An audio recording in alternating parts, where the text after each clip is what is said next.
So he was nervous, and it was like a nervous tick or twitch that he had where he was just shaking his hips because he was nervous, and it worked out for him. That is so crazy. Yeah. Wait, I love that you brought him up because I knew that he was doing Elvis because his grandma had mentioned to me that, you did Elvis, our love for Elvis. Yep. And that's so crazy. And moving his hips, and we're the hips. Yes. And I move my hips very well, by the way. I'm sure you do. Like you're belly double dance. Yes. You're double sag. Like double I hips. could naturally like belly dance like nobody's business. And and then as a kid, when I would impersonate Elvis, which is so weird that now I know this, I would move my hips like ding, ding. Yeah. You know what I mean? Yeah. So you did this performance and everybody loved you?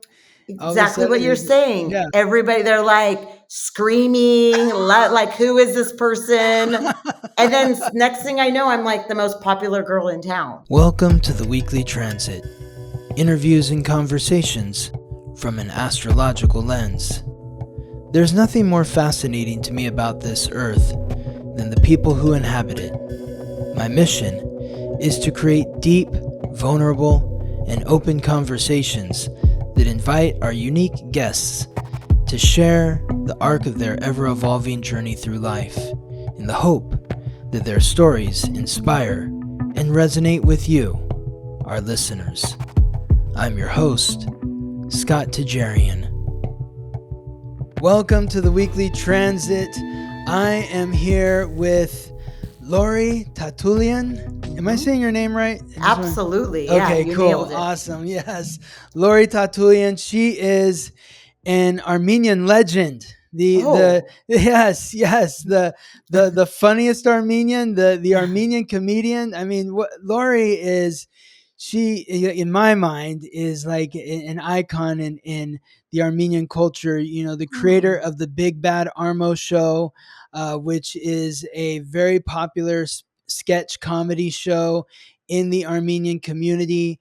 But Lory is just a comedic genius and is somebody that, I've known your family like my whole life. I can't even remember like when I first met you or when we first met. I mean, we must have met when we were kids at some point. We did. I have a memory. What's that? I have a memory of you, and I think it's you. Were you like really red? You were really redheaded, right? As a kid? I had red hair. My older cousin Jack had really red hair though. Oh. So maybe it was him. Maybe. Did you live out in the country? Oh yeah, we lived out in the country. Yeah, no, I've been to I remember. Horses? No, that's Jack. Oh. But there actually I grew up. Jack's dad is a cattle rancher. Okay. So he has horses, but I grew up across the street from a thoroughbred horse ranch. Oh. So maybe you're remembering that. But I had a huge backyard and we had big parties at our house, but it's great to have you here, Lory. Yeah, thank you. It's like, just for the listeners, like, Lory's dad is like, was just like a pillar of the Armenian community where I grew up, a derhide, which is like a priest in the Armenian religion. And like, your father, his energy, his face, all of that is like burned upon my heart, because I just, in the best possible way, such a gentle, loving, kind man, who, just brought that aura of peace, and he was at all the events, all the baptisms, the birthday parties, the the graduation parties, the weddings, just always there. And so Lory was around too, nearby him.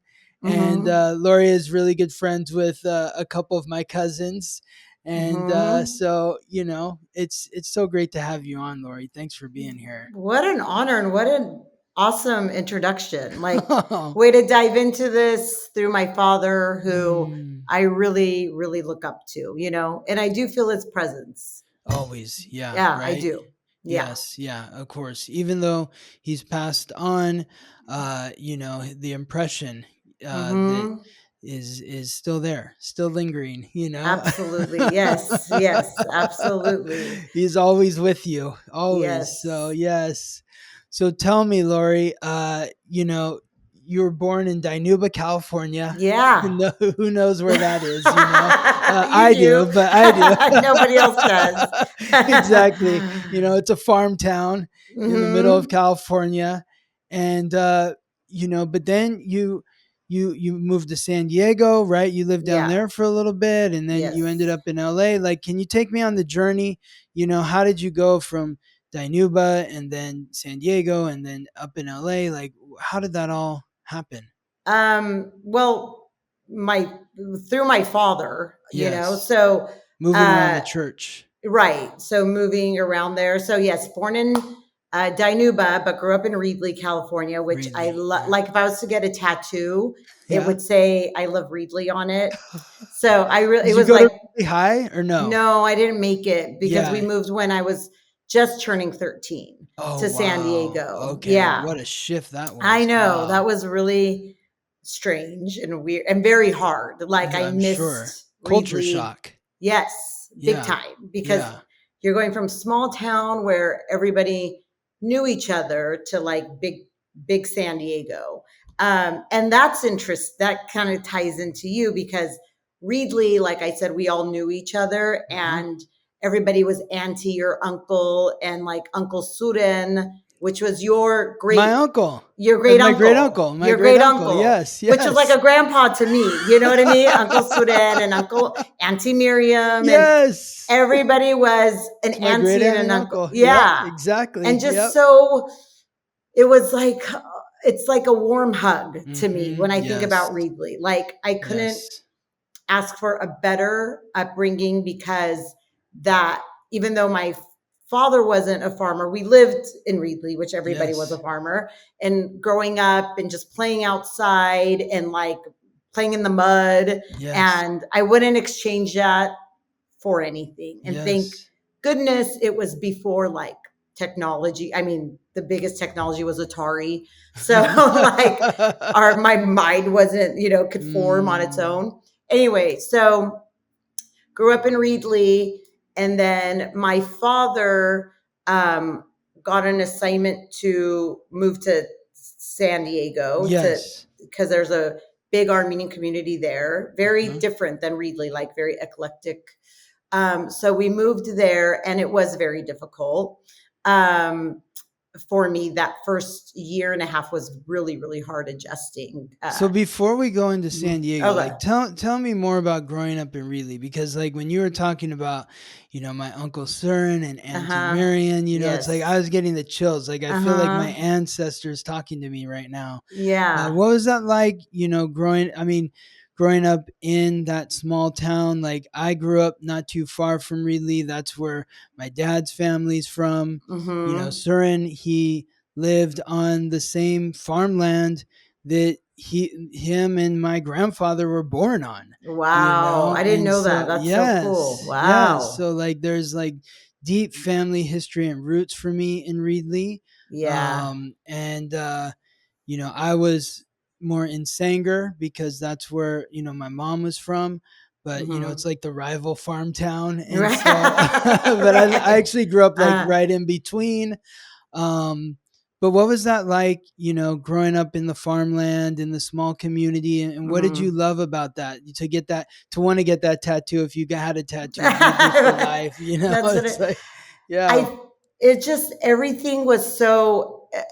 And I don't think it's a memory. It really is how I felt. Like it was so wholesome, Hmm. and people were just so good, and it was like how human beings should live. Like everybody knows each other, everybody helps each other, and everybody was so giving, and it was like one big family, Hmm. so it was like Mayberry, like Yeah. with no, that's how I felt growing up. Mm. um and I just loved that.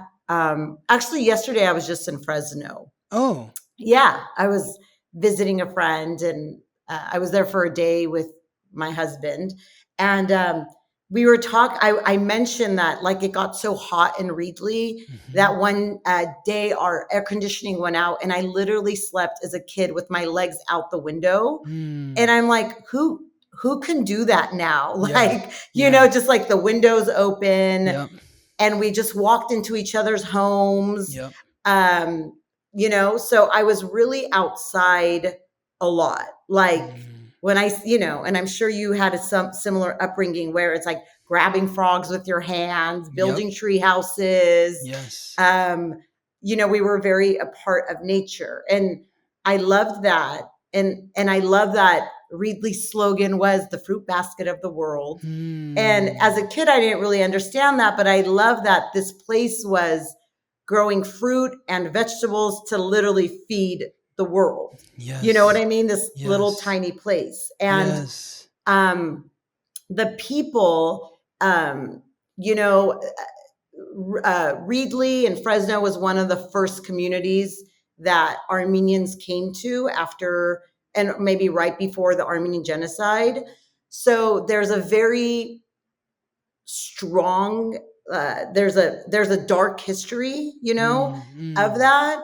But I just feel how these people survived like the worst that humanity can see and came to the Central Valley and built something out of nothing. You know, they like created, they built, they farmed, they bought farmland. And I just feel like the people of Reedley, and I feel this without getting poetic, like they're just very connected to the earth.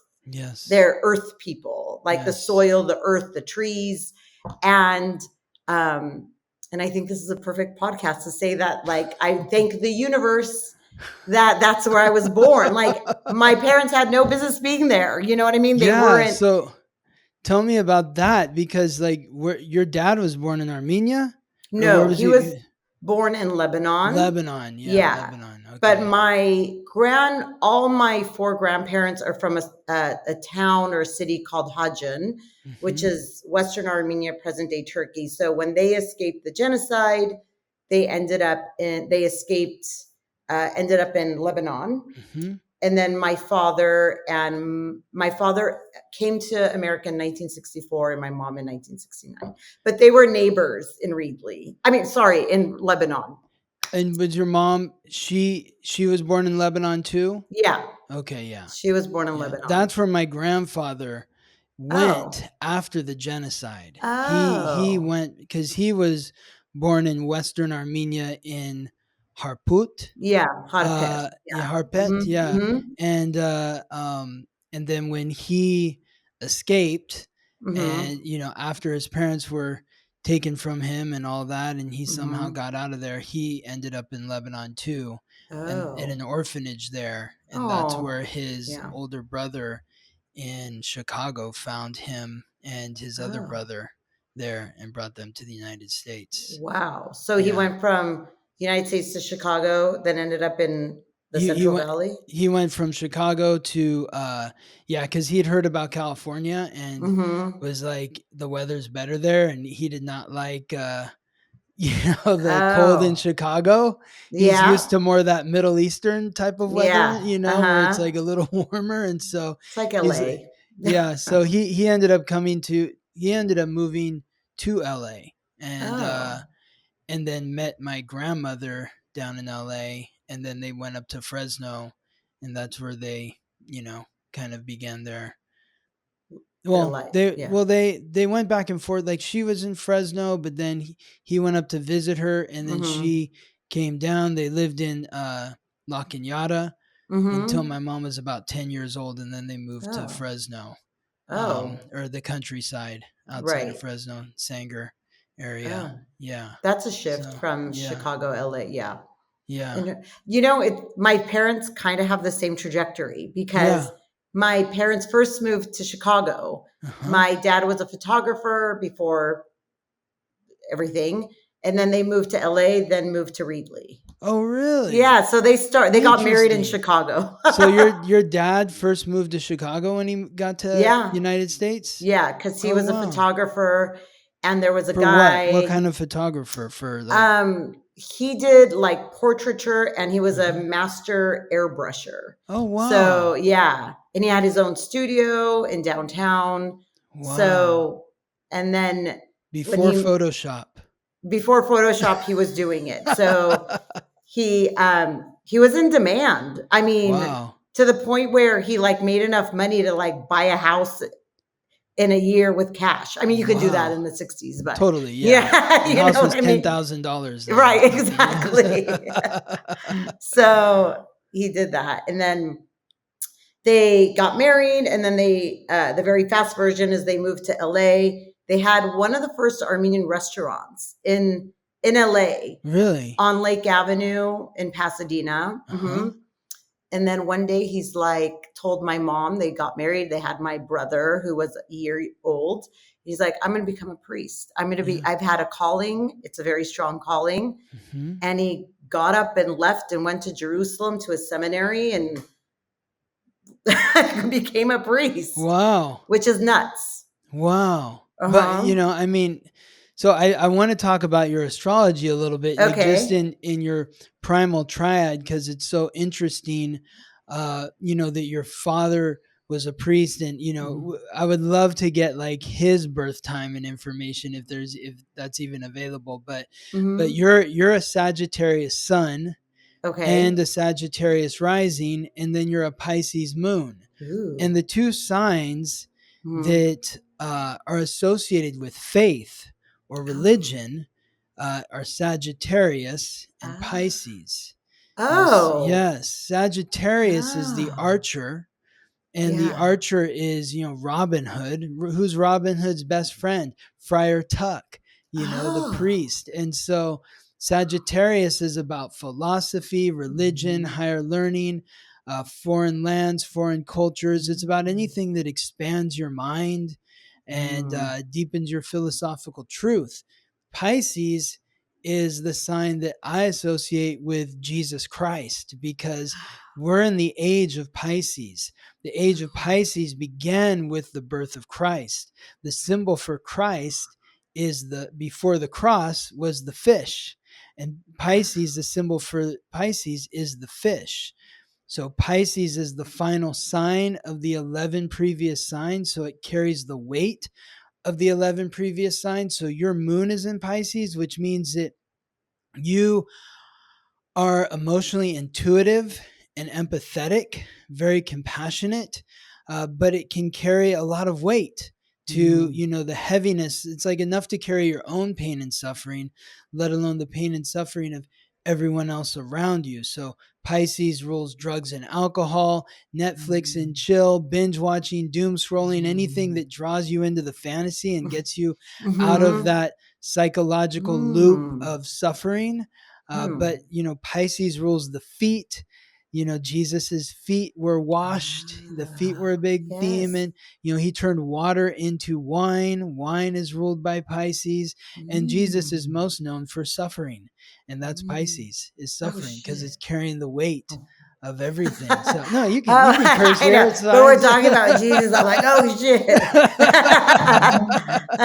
But, just thinking about your family and how, you come from this family that is very rooted in faith, and just your compassion for people, and like the people of Reedley, and their connection to that simple life, that's kind of an essence of Pisces, or even Sagittarius. Robin Hood is out in the forest in nature.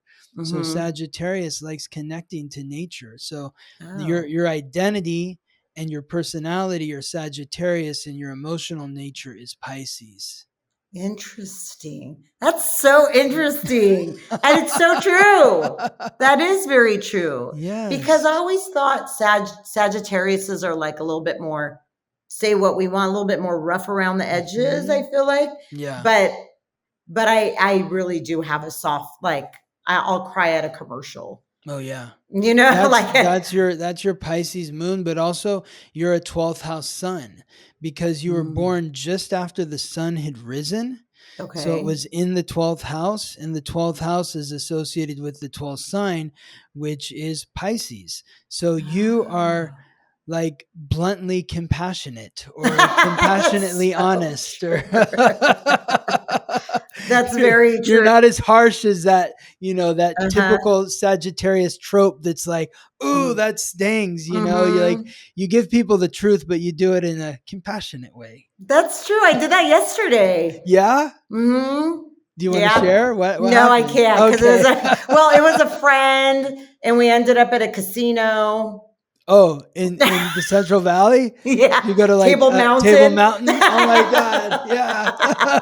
I had never been there. Oh my God. Wow. I was going to Table Mountain when I was like 17 years old. Oh. They weren't carding us, Oh, how and it fun. was a warehouse. It was literally Ooh. just like a warehouse with a bunch of slot machines and some tables. Oh, And wow.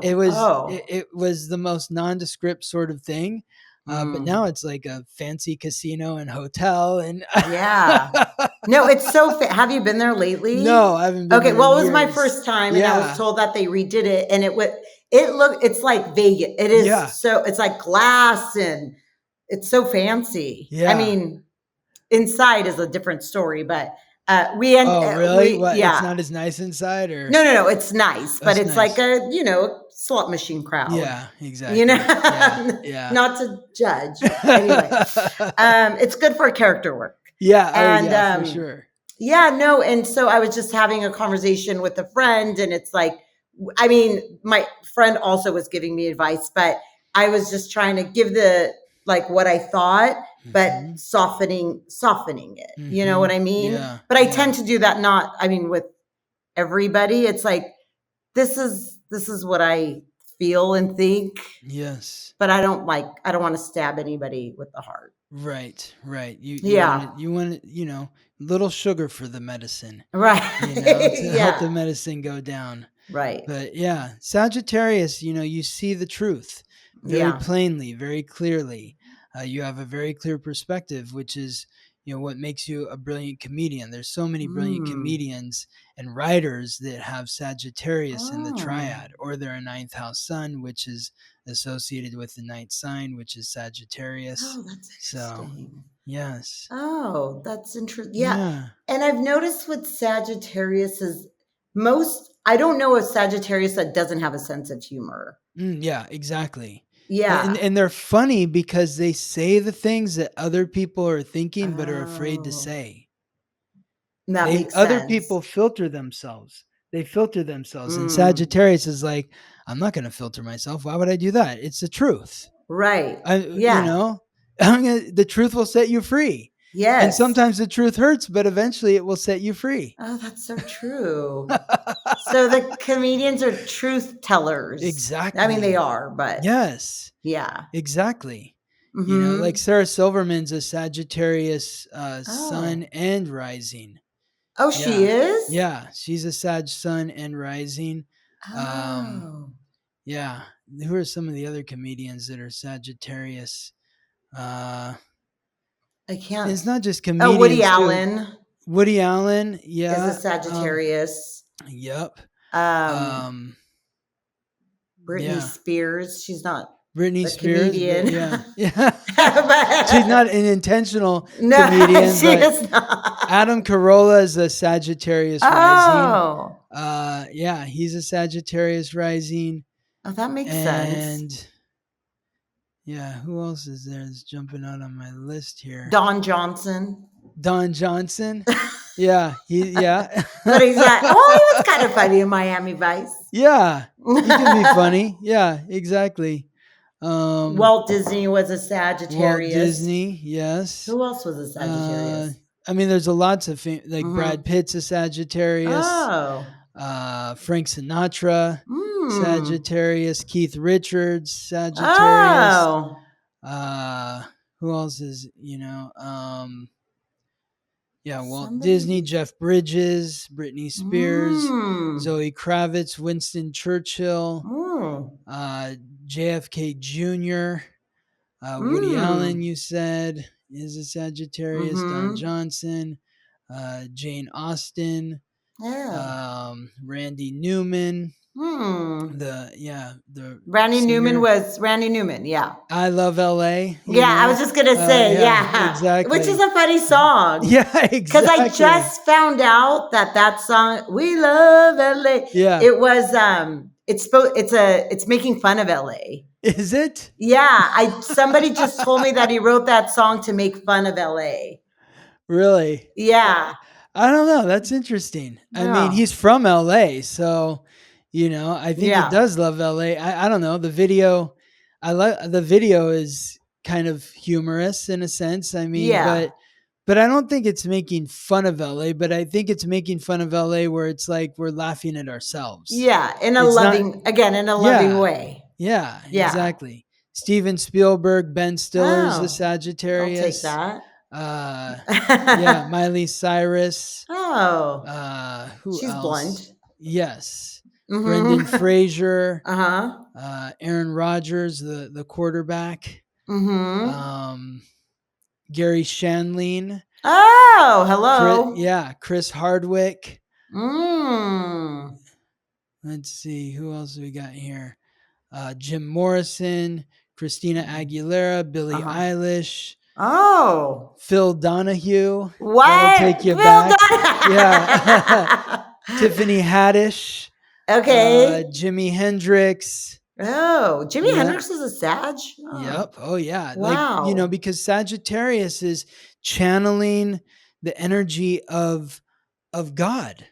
It's like when you look at Jimi Hendrix on stage and you Mm-hmm. see him playing the guitar, Yeah. he looks like he's having an out of body experience. Like, how can Yes. someone play the guitar with behind their back, closing Right. their eyes, tongues out? It's like he's he's out of his body. He's like being possessed. Same thing. Bruce Lee is also a Sagittarius sun, and like when he's doing all Ah. those kung fu moves, it's like Uh-huh. how's his body doing that? He is having an out of body experience. So I think about like you Mm-hmm. being on stage. Are Mm-hmm. there any times where you're on stage where it's like you almost forget what you were doing out there? Or Yeah. it's like you're a different person. You become Absolutely. possessed. Yes, that's So how I feel. yes, But it's exactly. so fun. Hmm. Well, Uh-huh. because that's Sagittarius is about connecting to your higher power. And Mm. so, your higher power is that comedic gene. And so Mm-hmm. you open that up and it channels through you. And Wow. it That feels is so like you feel lighter because you're like, yeah. you've been able to rest and the spirit is taking over. You've been Right. possessed. Oh my God, I Yeah. love it. So true. That's so cool. It is that Yes. feeling. Yes. Oh, it is that feeling. Yeah. Yes. Right. And then it's like the process of so what is it when it's like the process of writing though? Because That's also Sagittarius. Like when you think mm, of like Woody Allen, like how can you write film after film after mm-hmm. film after film? Or even you look at like, did you see the new White Lotus Yeah. show and everything? It's like uh Mike White isn't a Sagittarius sun, but he's a ninth house sun. What's And that? and the ninth house is associated with the ninth sign, which is Sagittarius. You think of the Oh. other writer who's really hot right now, Taylor Sheridan, Yeah. who's got like a half a dozen shows on TV. He is Right. a Sagittarius moon. Oh. Yes. Yes. Or Oh. Ben Stiller, who did all the severances. Right. He is a Sagittarius sun. So a lot of these writers have Sagittarius somewhere in the primal triad, the sun, the moon, or the rising sign, and they're able to channel their wisdom onto the Mm. page.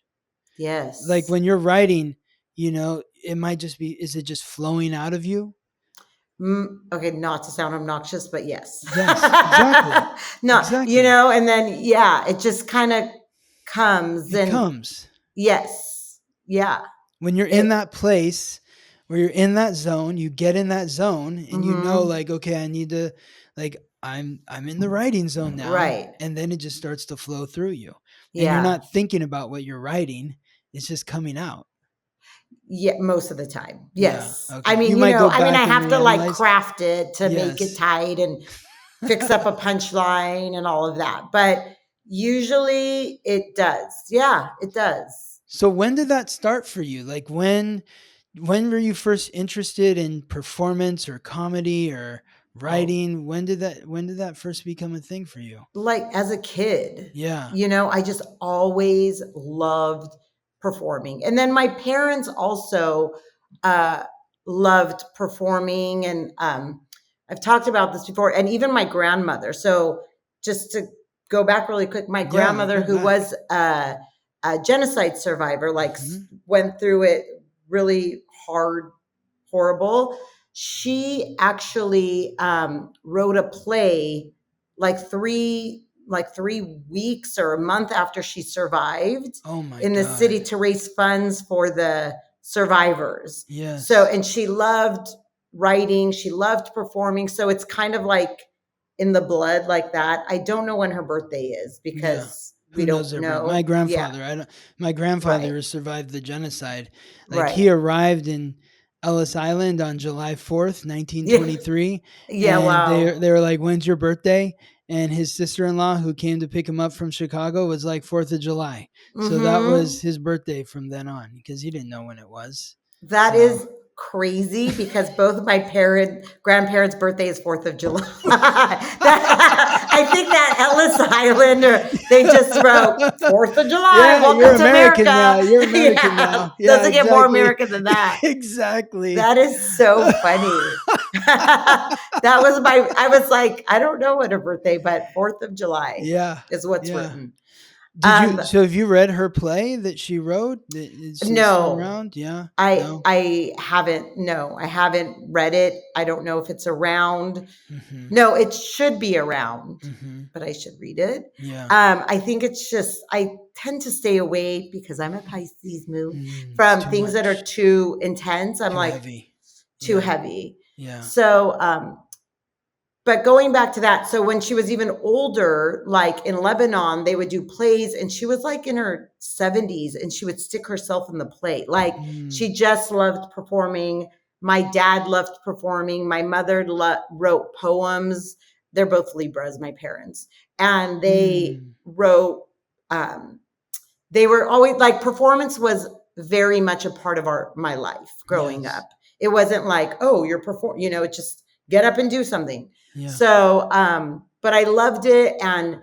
Uh growing up, we had so many, like you mentioned, so many people in our community coming in and out of our house constantly, Mhm. like from farmers to bishops to clergy to scientists. I mean, my parents had a lot of friends to Mhm. refugees.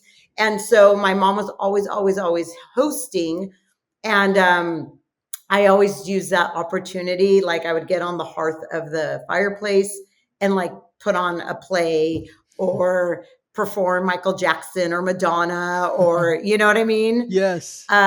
So it was I've always performed. And then when I was in school, like elementary school, I was always like I can't think of a time when I didn't love performing, Mhm. Um, but I would say, so I performed all throughout elementary school, high school, elementary school. I would say that when I got into college is when I started writing my own material. Mm. So I was just kind of like, they were doing plays, and I'm like, this is kind of boring. Mm. I mean, it was important to learn what I was learning. Now I'm like, thank goodness. Were you a But I was drama just like, major? yeah, I was a drama And major, where was this? San Diego State. Okay. Yeah. Yeah. And I was like, I don't know, this isn't like I have stuff to say, I have characters to do. And yeah. Shakespeare isn't doing, I love Shakespeare, but like Shakespeare's not talking about like what I'm going through right now or what I think about things. yes. Yes. So in college, I wrote a one woman show where I played all these Mm. different characters Yes. and it went well. And then that gave me, like, my professors were very encouraging. And that just Mm. gave me the courage to keep doing my own work and my own writing and Yes. performing these characters. Hmm. So I don't know if that's good or bad because like I live in LA and I should be like auditioning for stuff and you know what I mean? But I just like I have stuff to say. That's how I Yes. feel. That's very Sagittarius. Okay. Because Sagittarius it's the priest. And the Oh, priest is up on at the pulpit and has a lot to yes. say, right? Yeah. That is the energy of Sagittarius. This Oh, is why like Jimi Hendrix and like Bruce Lee, more than a guitarist or a martial artist, they thought of themselves as philosophers, yes. and they had so much to Oh. share. Like you watch interviews with them and they're very like they have very clear ideas on things and how Mhm. they see things, and so Mhm. part of your role is to share your truth. It's interesting because you said both of your parents are Libra, and Yeah. they wrote poetry. That's a very Libra thing to Yes, do very because much. it's about beauty and harmony and Mhm. prose and balance and all those sorts of things. Well, your North Node, which is your soul's purpose, is in Libra. Oh. Yes, but it's Oh. in the ninth house, which is associated Sick. with the ninth sign, which is Sagittarius. So you're meant to bring beauty and peace and Mm. grace Mm. to truth, to help Mm. share your truth.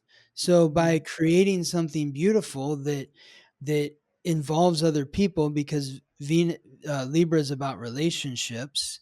So when you're Oh. in collaboration with another person or other people and you're sharing your truth, that's when you are in your highest frequency of your soul's purpose. Oh. That's so cool. I wanna, Yeah. like, just take that and listen to it every morning when I wake up. Just remind well, you'll have it. You'll have it. So Okay. just remind yourself of that, that's part of your role. Now, it's interesting also because like your North Node is aligning to Venus. So your North Node is in Libra, but Libra is ruled by Venus, and your North Node is aligning with Venus, which is in Sagittarius in the 12th house. And the 12th house is associated with the 12th sign, which is Pisces. That's the house of the unconscious.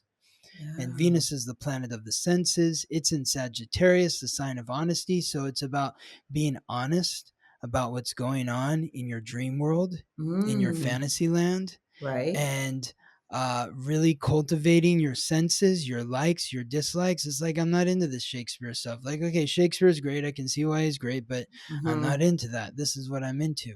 Then your Mhm. North Node is also aligning with Mars, the god of war, the planet of action, aggression, and Oh. conflict, Oh. in the eighth house, which is the house that Mars rules, the house of death, in Leo. So Leo is the performer, and the eighth Yes. house, the house of death, represents transformation. So doing like that one woman show or doing shows where you're multiple characters is Mm. transformation, because the eighth house is the shapeshifter. It's going from this Oh. character to that character to the next character and becoming all the Ooh. yes. This So is but so crazy. So, like, I can't believe the universe just like barfed Sagittarius and Leo and all this performance in my life, and Libra and Pisces. yeah, It's like packed exactly. with it. Yes. Nothing in me is like a Taurus Well, where, there is one thing oh, that's a oh, Taurus, yes, oh, I which just is randomly which said is that. which is your moon is in the second house, which is Oh, associated with the second sign, which is Taurus. This what is does that why, mean? you might have a connection to the glam, to the I do. bling, Yeah. the earrings, the jewelry, that sort of stuff. That's A little Taurus. bit. Taurus Yeah. is Oh. about, the what tastes good, what smells good, what looks Mm. good, it's like the colors, the Mm. aesthetics of things. So you Oh, have an interesting. emotional connection to your self-worth, your values, and your likes and dislikes.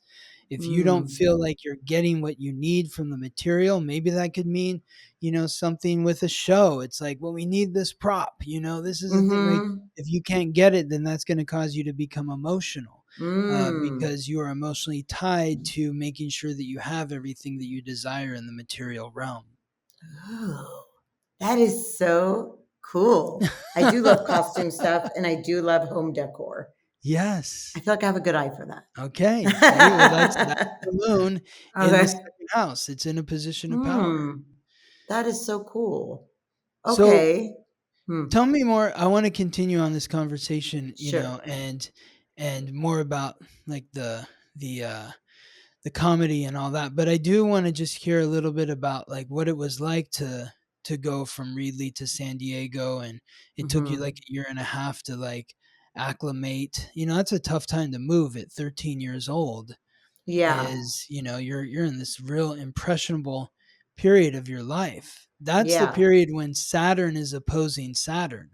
It's that Oh. that ugly, awkward, ugly duckling phase where you're Yes, not a I was. kid, you're Hmm. not an adult, you're like this Hmm. weird in between phase. That's why we're all insecure at that age. Saturn Hmm. opposing Saturn. You really Mm. have to work on your identity and your sense of authority during that period in Mhm. terms of who you are, and it's not easy to do. No. But then moving from a small town Mhm. to one of the second largest city in California. Mhm. Yeah. So what Yeah. how did people receive you? Not well. Yeah. So I was like, I don't know if this is we could use this term anymore, but a hillbilly. Yeah. You know? You're a hick from the I Central was I was a Valley. hick from and I was, Yeah. and I went to school on the first I went to school with a chipped tooth. Oh, Um, wow. yeah, like you can still see it. Actually, I'm getting this fixed next week Oh, because it's wow. starting to To whatever. I loosen finally up. get. Yeah, like my parents were so busy with the move. I was also the third child, so I was kind of like, They're like, "We'll deal with that next week." yeah, exactly. That they were great parents, but not, parenting in the 90s. It was different, or Yeah. 80s, Yeah. 90s. Um, so I went because I was in a Jello eating contest at camp, and I broke my tooth, and I thought it looked cool that I had a chipped, like it was like cool. And I had cut my hair that summer Oh my also. god, wow. So You my did it hair was, yourself?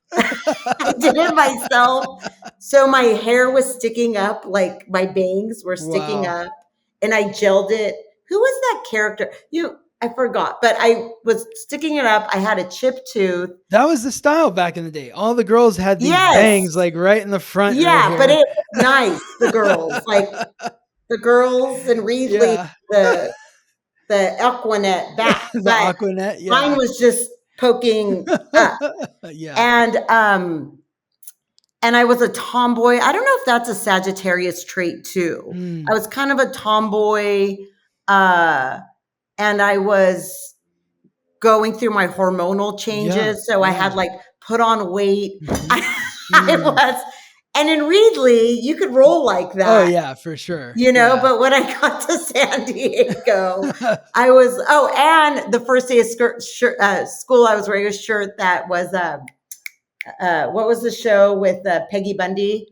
Oh, Um, Married with Children. It was like a Married Yeah. with Children shirt with my hair up and no tooth. And I Yeah. was ready to make friends because I'm a Wow. friendly person. Yeah. Nobody wanted to talk. I was like, Oh my I'm god. so fun. I'm funny. Why doesn't anybody want to talk to me? Because San Wow. Diego, it was like all the girls were blonde and Blonde, yeah. waved and surfer. And Tiny that blonde girls, surfer girls. totally, Yeah. and that stereotype is true. Yeah. And the way I ended up making friends was, so I tried to be like funny in class, which worked and didn't work. I was really obnoxious at that age. I remember my middle school teacher like literally flipped me off because I was so obnoxious. Yeah. Wow. Like if you could imagine that happening now, that Oh my would, god, but yeah. he was just like, just put his middle finger up, like, shut the F up. And I Oh probably my was god. so obnoxious. Yeah. But anyway, so the way I made friends was there Mhm. was a talent show, and I ended up doing Elvis, my Elvis impersonation, which Okay. Elvis was big in Reedley, And Elvis and Jesus. Elvis is a Sagittarius rising Oh, really? and a Pisces moon. What? Yes. So I am Elvis. You are reflecting Elvis. Yes. Oh, that's so Yes. crazy. Yes. Like there's a story about Elvis. My cousin is a huge little cousin, Nicholas Gendian. I don't know. You probably Oh, yeah. He this loves. is this is so weird. I know. So the Gendians are like my best friends. Yes. Okay. So uh Nicholas's aunt Megan. Do you know Okay. Megan? I've met her, I'm sure, but Okay, she's she's like one of my best friends. okay. Pam is my cousin, his mom, who Right. is I never knew yes. I knew that, So, but I just never. yes. Yeah, But Nicholas. And Nick we were is just talking about him yesterday. well, he's doing like Oh. he's all into Elvis. He's obsessed with Elvis. And Nick is also he's a Pisces sun. So he Oh. has that connection to Elvis in that way, but he is uh doing all these Elvis impersonations. And he told me the story about Elvis that when he first went on stage, he was after the show, the club promoter was like, "That was amazing what you were doing with your hips." And Wow. he's like, the crowd was going crazy. And he's like, "What do you mean my hips?" He's like, "You were Oh. shaking your hips all over the place and like Oh the my girls God. were going crazy." He didn't even know that he was shaking his hips, but he was doing it because he's a Sagittarius rising, and that is what you show when you're in situations where you're uncomfortable. And Sagittarius is the sign that rules the hips. So he was nervous, and it was Oh. like a nervous tick or twitch that he had where he was just shaking his hips because he was nervous, and it That's worked out so for him. that is so crazy. Yeah. Wait, I love that you brought him up because I knew that he was doing Elvis Okay. because his grandma had mentioned to me that you did Elvis, our love for Elvis, Yeah. and that's so crazy. And moving his hips, and we're the hips. Yes. And I move my hips very well, by the Yeah, I'm way, sure you do because you're like double belly dance. Sag. You're double Yes, Sag, like double I could hips. naturally like belly dance like nobody's business, and um, and yeah, and then as a kid when I would impersonate Elvis, which is so weird that Yeah. now I know this, I would move my hips like Yeah. ding Yeah. ding. Yeah. You know what I Yeah. mean? Yeah. So you did Oh, this performance and everybody loved you all of a exactly what you're sudden? saying. Yeah. Everybody, they're like screaming, like, who is this person? And then next thing I know, I'm like the most popular girl in town. Oh my God, that's You know what I hilarious. mean? Yes. Yeah. Yes. Wow. So that's how that transition went. Hmm. So then and it was such a weird time and such a weird way to go through puberty as being an Elvis impersonator as a woman, Yeah, exactly. Right. but it worked. And yeah, so San Diego I never connected with San Diego culture. Hmm. Like, it's one of the most gorgeous places on earth, Yeah. but like sand and beach, I don't know. I'm more of a give me pine trees and lake and Mm-hmm. snow. And maybe that's because I was born in December. But Mm. I didn't hate it. It's not my jam Well, and at all. you mentioned earlier, like maybe there's something to do with Sagittarius about that tomboy vibe. And, Yeah. Sagittarius is mutable fire. Fire is an extroverted element. And so that's masculine. And then Oh. Sagittarius, again, it's the archer. And when I think of the archer, I think of Robin Hood or Katniss Everdeen. They're Hmm. in the forest. Oh, That's where they interesting. are. They're in the forest, Yeah. under a tree, under the stars. So Yes, that's that's maybe my more of jam. the vibe that you're into as opposed to the Hmm. beach, Yeah, I'm which not I into think the of the beach. beach is more of the water, like Cancer, because that's Hmm. the crab. Right. So yeah. But wouldn't my Pisces like the beach? Pisces, yeah. Pisces is the ocean.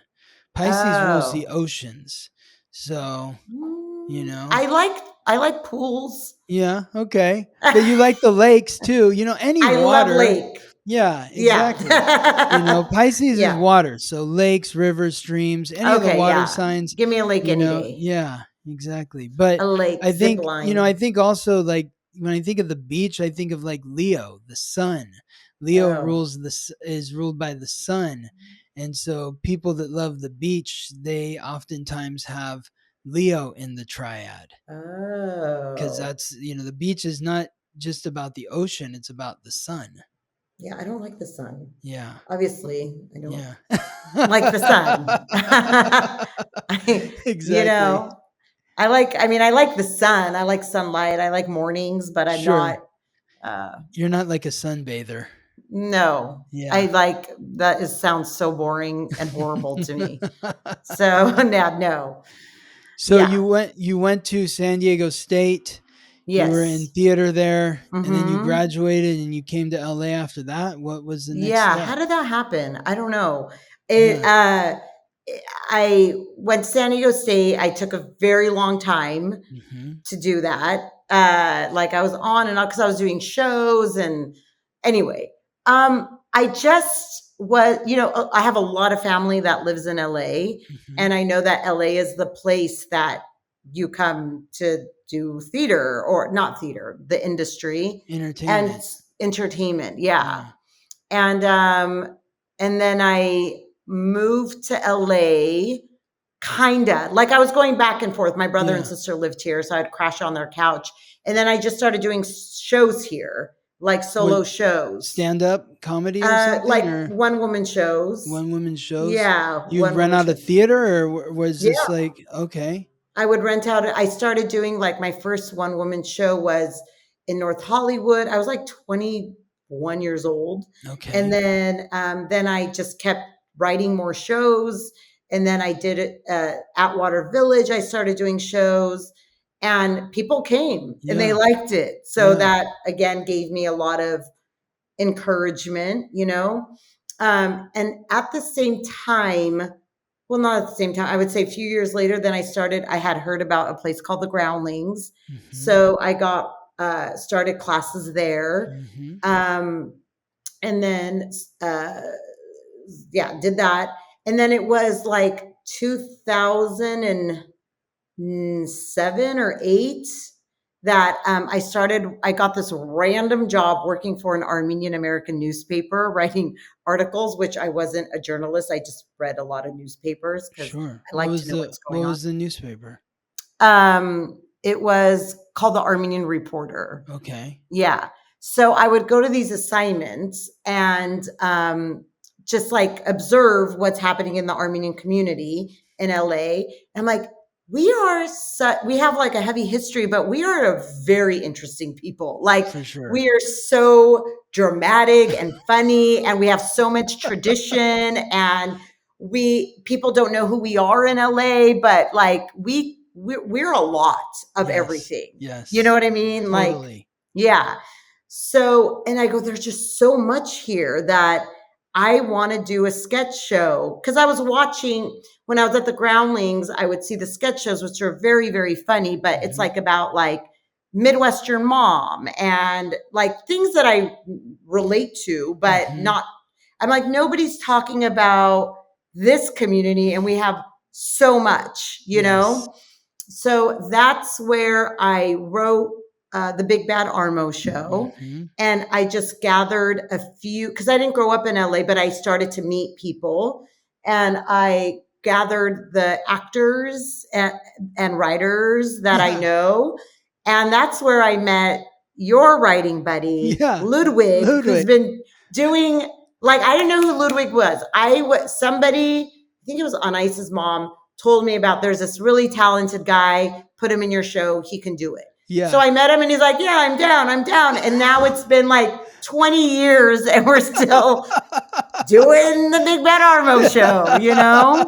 He's still, He's your stalwart. He's he like really is, well, you he's a know? Scorpio, so Scorpio is the Oh, ride or die, they're committed. They're oh, exactly fixed, oh. fixed water. So, That's so cool. yes. Yeah, no, I really look to Ludwig.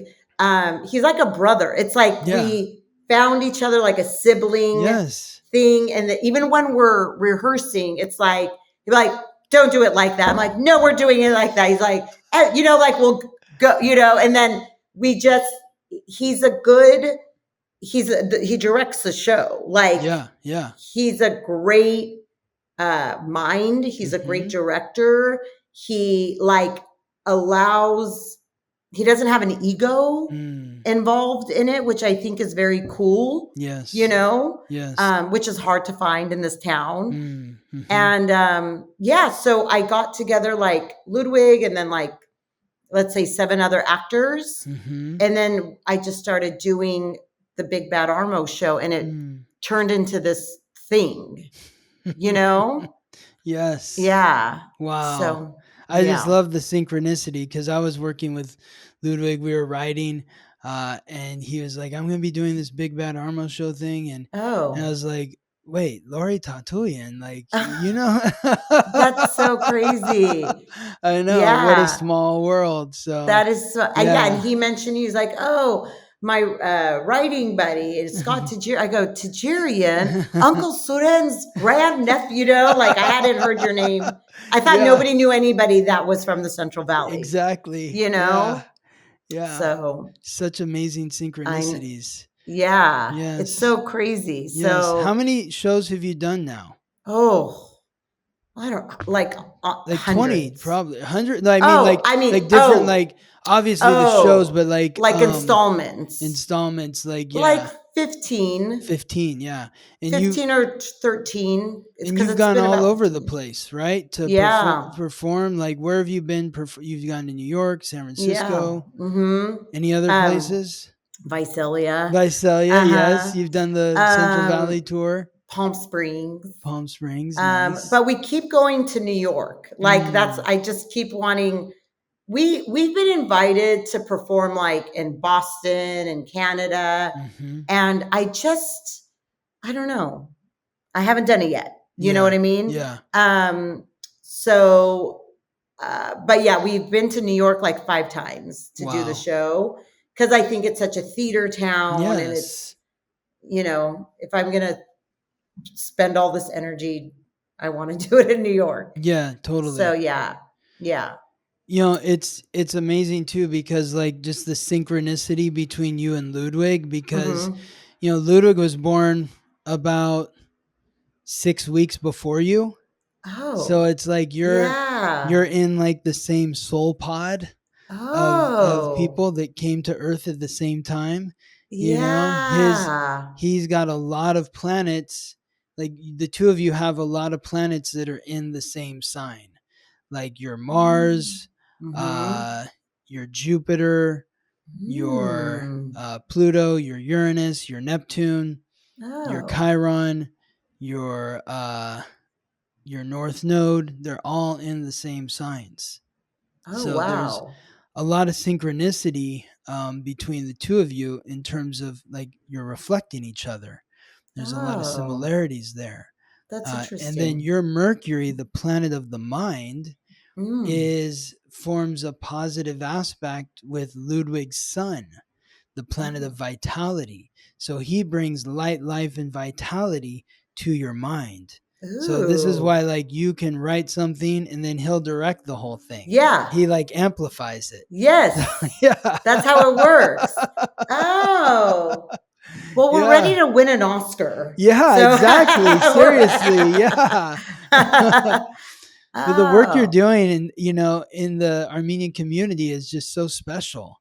Because I think like you said, you know, there was nobody that was sharing the stories of Armenians in a definitely not in a comedic way, and not in English, at least. Yeah, you know. I don't know what's going on in the Armenian. Yeah, that's okay. But I'm saying like in America, like you don't see that. So I remember the first time I went and saw the Big Bad Armo show, I just felt so much pride. Yeah, because it felt like these are people that I know that I've never seen portrayed before in an entertainment sort of medium. Right. Yeah. Yes. That's awesome. Yeah. I'm glad that you felt that. Absolutely. And that was the intention. Like Armenians on a date, Armenians at the grocery store, like our everyday life, instead of just, you know, the big, like the big themes of like Armenians, the first Christian nation, or Armenians, we invented, the first shoe, wine,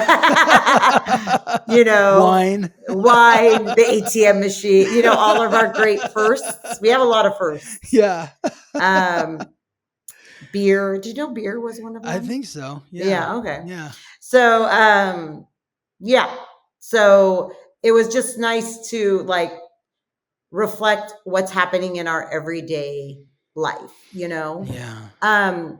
That said, it's interesting though. I'm starting to feel a shift though. What's that? Meaning like, I feel like not that I'm ready to like move on, which I feel like I have not move on, but I feel like I did it. I will never move on from the Big Bad Armo show. Like I'll do it probably for the rest of my life, but there's so many other things I want to talk about. Like what? And do, like the world, like America and, and the world and just every day that other people outside of the Armenian bubble will also be able to connect with. Yeah. And this past December, I did a show called 2024 You Hot Mess. Yes. And it was about everything, like everything that happened in 2024, but through sketch comedy. Yes. And I've been wanting to do something like this for such a long time, but I felt like I kept going back to, not that it's bad, but like the Big Bad Armo show became like a machine, which is great. But I was like, I like want to talk about, with other people, like I'm just saying. And it went really, really well. And it felt great. You know what I mean? Yes. To like people who I don't know were liking the show, and it was just really nice. I saw there was like a Travis Kelce and Taylor Swift skit in there or something. They made a small appearance. That was our opening sketch. Okay.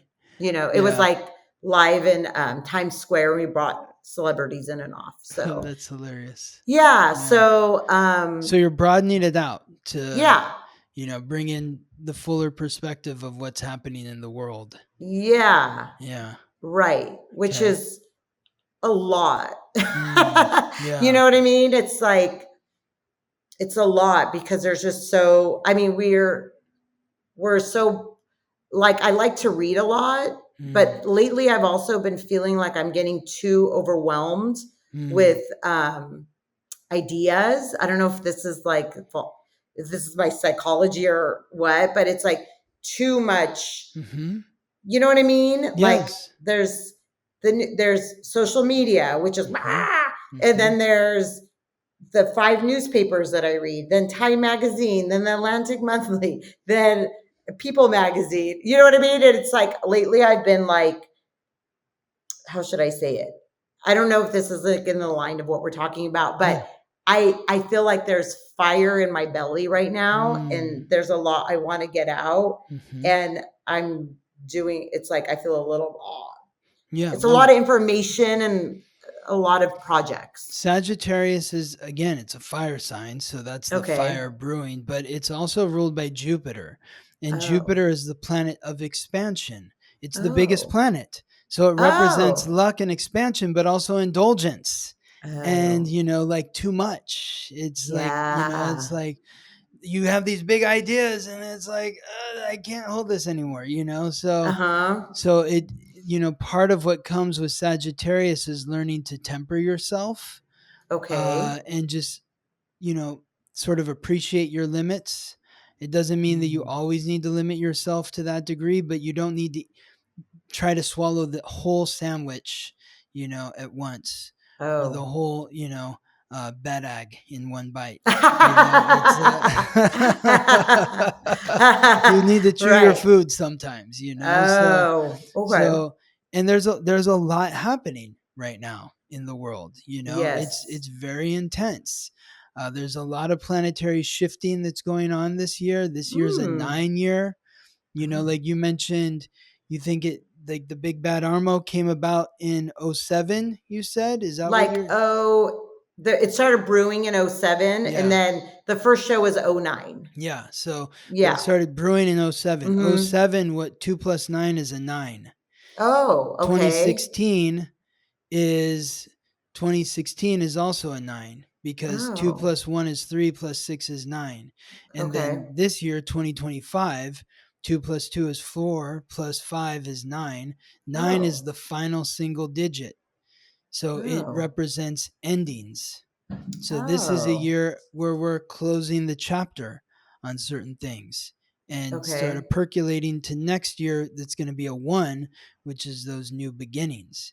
And so Hmm. this year, there's also several planets that are transiting from signs that they've been in for, like Neptune's been in Pisces for over since 2011, 2012. It finally moved Okay. into Aries, but it does Oh, move back into Pisces this year, but then it moves back into Aries next year in 2026. And then it's there for the next 13, 14 years. oh. Uranus is also moving into a new sign this year, but then moves back into the old sign and then moves into the new sign next year for the long Hmm. haul. And Pluto just moved into Aquarius this year, where it's going to be for the next 20 years. Mm-hmm. And then Chiron's going to be moving into a new sign in 2027. So there's just a lot of Saturn's moving into a new sign this year. So Okay. there's a lot of shifting. Oh, does this Yeah. usually happen at this No, pace? no, no, no, Oh, it no, doesn't. no, no. This is a Oh. lot. So that's why I'm saying, like, things feel like a lot right now because there's so many planetary energies that are shifting into new Hmm. signs. It's an adjustment. It's like moving to Yeah. San Diego from Reedley. Like, you don't adjust in one day. It takes No. you a year and a half. So it's going to Yes. take us a year and a half or 2 years to really get used to this new energy. And so Hmm. right now it might feel like you're, drinking out of the fire hose. It's a little Mm-hmm. too much. Yeah. Like with information Hmm. and like the things I want to do. And I guess maybe the things that are going on, not to sound selfish, but the things that are going on in the world, like maybe it's too much Hmm. because I'm not that I feel like overwhelmed or scared of it. Hmm. It's just because I do read the newspaper every day. And like I literally read the newspaper. What I don't know if it, newspapers do you read? You said you read I, 5. well, I cut down now Oh, okay. to just one that is delivered to my house because I like You're reading. old school. I'm so You're old one school. of the few Nobody, people that still gets. You yeah. might be the only person under 50 that gets I a have the that gets a newspaper. newspaper delivered to their house. Yeah, I have to. I have to read it. Like I sit like an old woman and I Is this read the my. LA Times? I was reading the LA Times, but it was again too big Mm. and too long to So which read. one are you So reading? the Whittier Daily Oh, News. wow. Yeah, and you know Wow. why? Because it's local news, Yep. like the Hmm. local stuff that Yep. I want to know about. And then it also they put all the important stuff from like the New York Times, the LA Times, all into the newspaper. So I'm Okay. getting it You get all. the highlights of those big Yeah. papers and your Nobody's local I stuff. mean, I don't want to say this, but nobody's getting the Whittier Daily News delivered. That's what I was gonna say. Like, they must be like Lory Tatoulian. We love Lory. Like, she's keeping us in business over here. And they're expensive. Oh, really? Okay. Yeah, I get Wow. my subscription notice like it's like on their yearly thing. I'm like, oh, Yeah. this is kind of pricey. Wow. So yeah, I'm keeping print news afloat. Yeah. Yeah. Amazing. Wow. Yeah. What are the things So that inspire you to write and to come up with the sketch, and what, where you're like, where you get that fire burning in your belly that says, I need to talk about this? literally, and I think this is where the overwhelmingness comes in, literally everything. I know that sounds, Mm. but anything from news and topical stuff, like just right before the reason I was running late is because Mhm. I was making a video about Jeff Bezos's wife or Oh, yeah. fiance. They went to space. And I'm like, that's so funny. You know what I mean? Like, What is your take on that? so my video, which I just taped it, Yeah. was like a bachelorette party that they were having in the capsule for 11 minutes, and they didn't even get to see space because it took them 11 minutes to get the right selfie. uh, because the Earth's shadow was in their way, and the moon and sun was like not giving the right glow. So, like girl drama during this 11-minute flight, like they just Exactly. missed all of it. That's hilarious. Yeah. I So, could see that. I could see like a bachelorette party being in space and that sort of stuff. That's just yeah, so I mean, that's yeah. probably going to happen. Yeah, exactly. Probably. Yeah. So yeah, so news, and then just like everyday relationship stuff, Hmm. friend stuff. I go to a lot of like baby showers and wedding showers, and like a conversation, a situation. Mhm. Um, there's a famous one that Jack's my husband, Mhm. that Ludwig and I do. Uh, it's like running into your ex, Mhm. Yeah. and like I was like, that happened to me, and that happens to everybody, I think, Yeah. mostly. And then so I wrote a sketch about it, Yeah. So it's anything from relationship to like what's going on, and like right here I have here, I'll show you this. Hmm. These are these are like, I have this idea thing, and Oh, wow. it just Oh, keeps. oh Do you my know what god. it doesn't end. It's still going. Wow. Wow. And Yeah. that's just one of Those are the your notes. it's All still your going. It's still yeah. going. And then on that, these are just the notes of the sub notes. Oh my god, the So subnotes of the notes. the notes of the notes. Yeah. It's Wow. cuckoo. Wow. So is there help for me for that? I think it's important for you to get it out, Oh my and I God. think I Okay. think the help comes through collaboration. Yeah. That's that North Node in Libra in the ninth house. Okay. Like you're meant to be sharing your insight, your wisdom, your perspective, your view of the world, but Mm-hmm. you do it most effectively when you have a partner to do it with. So the Okay. fact that like you have Ludwig, who's really become like your kind of collaborator for like all Mm-hmm. these sketch comedy shows, he's the person that you're able to bounce these ideas off of, Right. and then they come to light maybe a little more fluidly or easily than if you were just trying to do it on your own. Yeah, that's true. Okay, that sounds good. Yeah. Yeah, So and it's nice because when I do these like videos, which are just for funsies, mhm. it is lonely. It's so much more fun to work with others, and I think that's why I stopped doing solo shows in the Mm, beginning, because I'm like, I mhm. want to, work with other people. It gets lonely. Exactly. You're not really Hmm. meant to be on stage by yourself. You're Oh, meant to be on stage with other people. yeah. That's the Oh, Libra frequency. So okay. you're here to share your truth, but you share your truth more effectively when you're doing it in collaboration with others. And Mm, it's also because it's going to help the audience and you see things from the other side. okay. That's what, like, in all the comedy that I've seen you do, like the brilliance is in the conflict between this character and that character. Yeah. Like I even think of one of the ones that really stands out to me was the ones with the that highlights the fraction between the Armenian church, where there's like two Oh, separate yes. churches that split Uh-huh. off after the genocide, Mhm.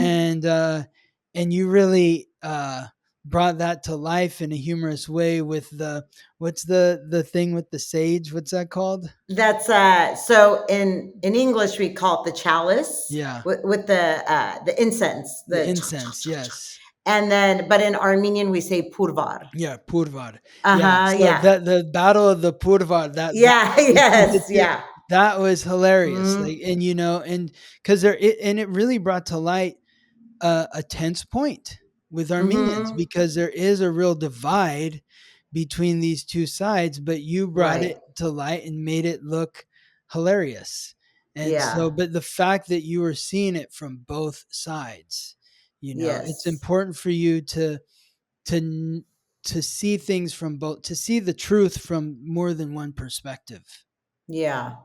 Yes, absolutely. And that's what I do. Even with like the more, I mean, I try, even with the political pieces, like just in general who I am, I don't become like staunch this way or staunch that way. But it's like, oh, I want to make fun of all of it. Exactly. You know, to show the hypocrisy and all of it, or to show the truth in all of it, or to get us thinking. Yes. You know? That's it. You want to stimulate the minds of those that you're connecting to, and you're able to do that by seeing it from more sides than just one. Yeah. Because if you're only seeing it from one side, then you're alienating this other side, and you're in the echo chamber. You know, you really want the other side to bounce it off of. So, and I that's why I'm not surprised. But when comedians are so staunch one way, that doesn't make sense to me. Exactly. Because you want to, like, okay, maybe you don't agree with that person, but it's important as a writer to go into that person's point of view. Like, there is a reason why they are feeling that way, you know, or they think that way. Yes. And I don't, you know, there's a reason. Exactly. So, yeah. And so, and it's interesting because I did end up marrying somebody who is in politics, right? Yes. He was the mayor of a town here in LA. And that was like, it's so interesting to get an intimate glimpse. Even though it was local politics, I felt like it was a reflection of the macro politics of what goes on. And like, it's a great lesson. What did you learn? Bluntly. Yeah. Give us the truth. This is me. Okay. And let's not get political, but it's like, what I've learned is I feel like there's bullshit on all sides. Exactly. You know, and because America right now is so divided by these sides, which I don't even think that was that big of a deal when we were growing up, but now it's very exaggerated. And I'm not talking about like on a Washington, D.C. level. I'm just saying like cultural divide, social divide. And I don't know if I'm looking for it, but I just see that there's fault in both. And as a writer, I want to show the folly in that, you know? So I guess that's what I've learned. Okay, that's one thing I've learned. How did you see that in the local politics scene, though, with your husband as the mayor? Like, okay, so like when he was running, you know, and campaigning, some of the people let's say his opponent was a social justice warrior, but did the most evil shit. You know what I mean? Like literally like lied about me. Like she didn't even know me, but like said these lies that like I saw on the street and started abuse. Like she put it on social media that I verbally abused her and assaulted her. What? Oh yeah, like crazy crap. But she literally is like, you know, a social justice person. So it's just like, I don't know if I'm jaded or it just like you really don't know until you're in it or you know somebody.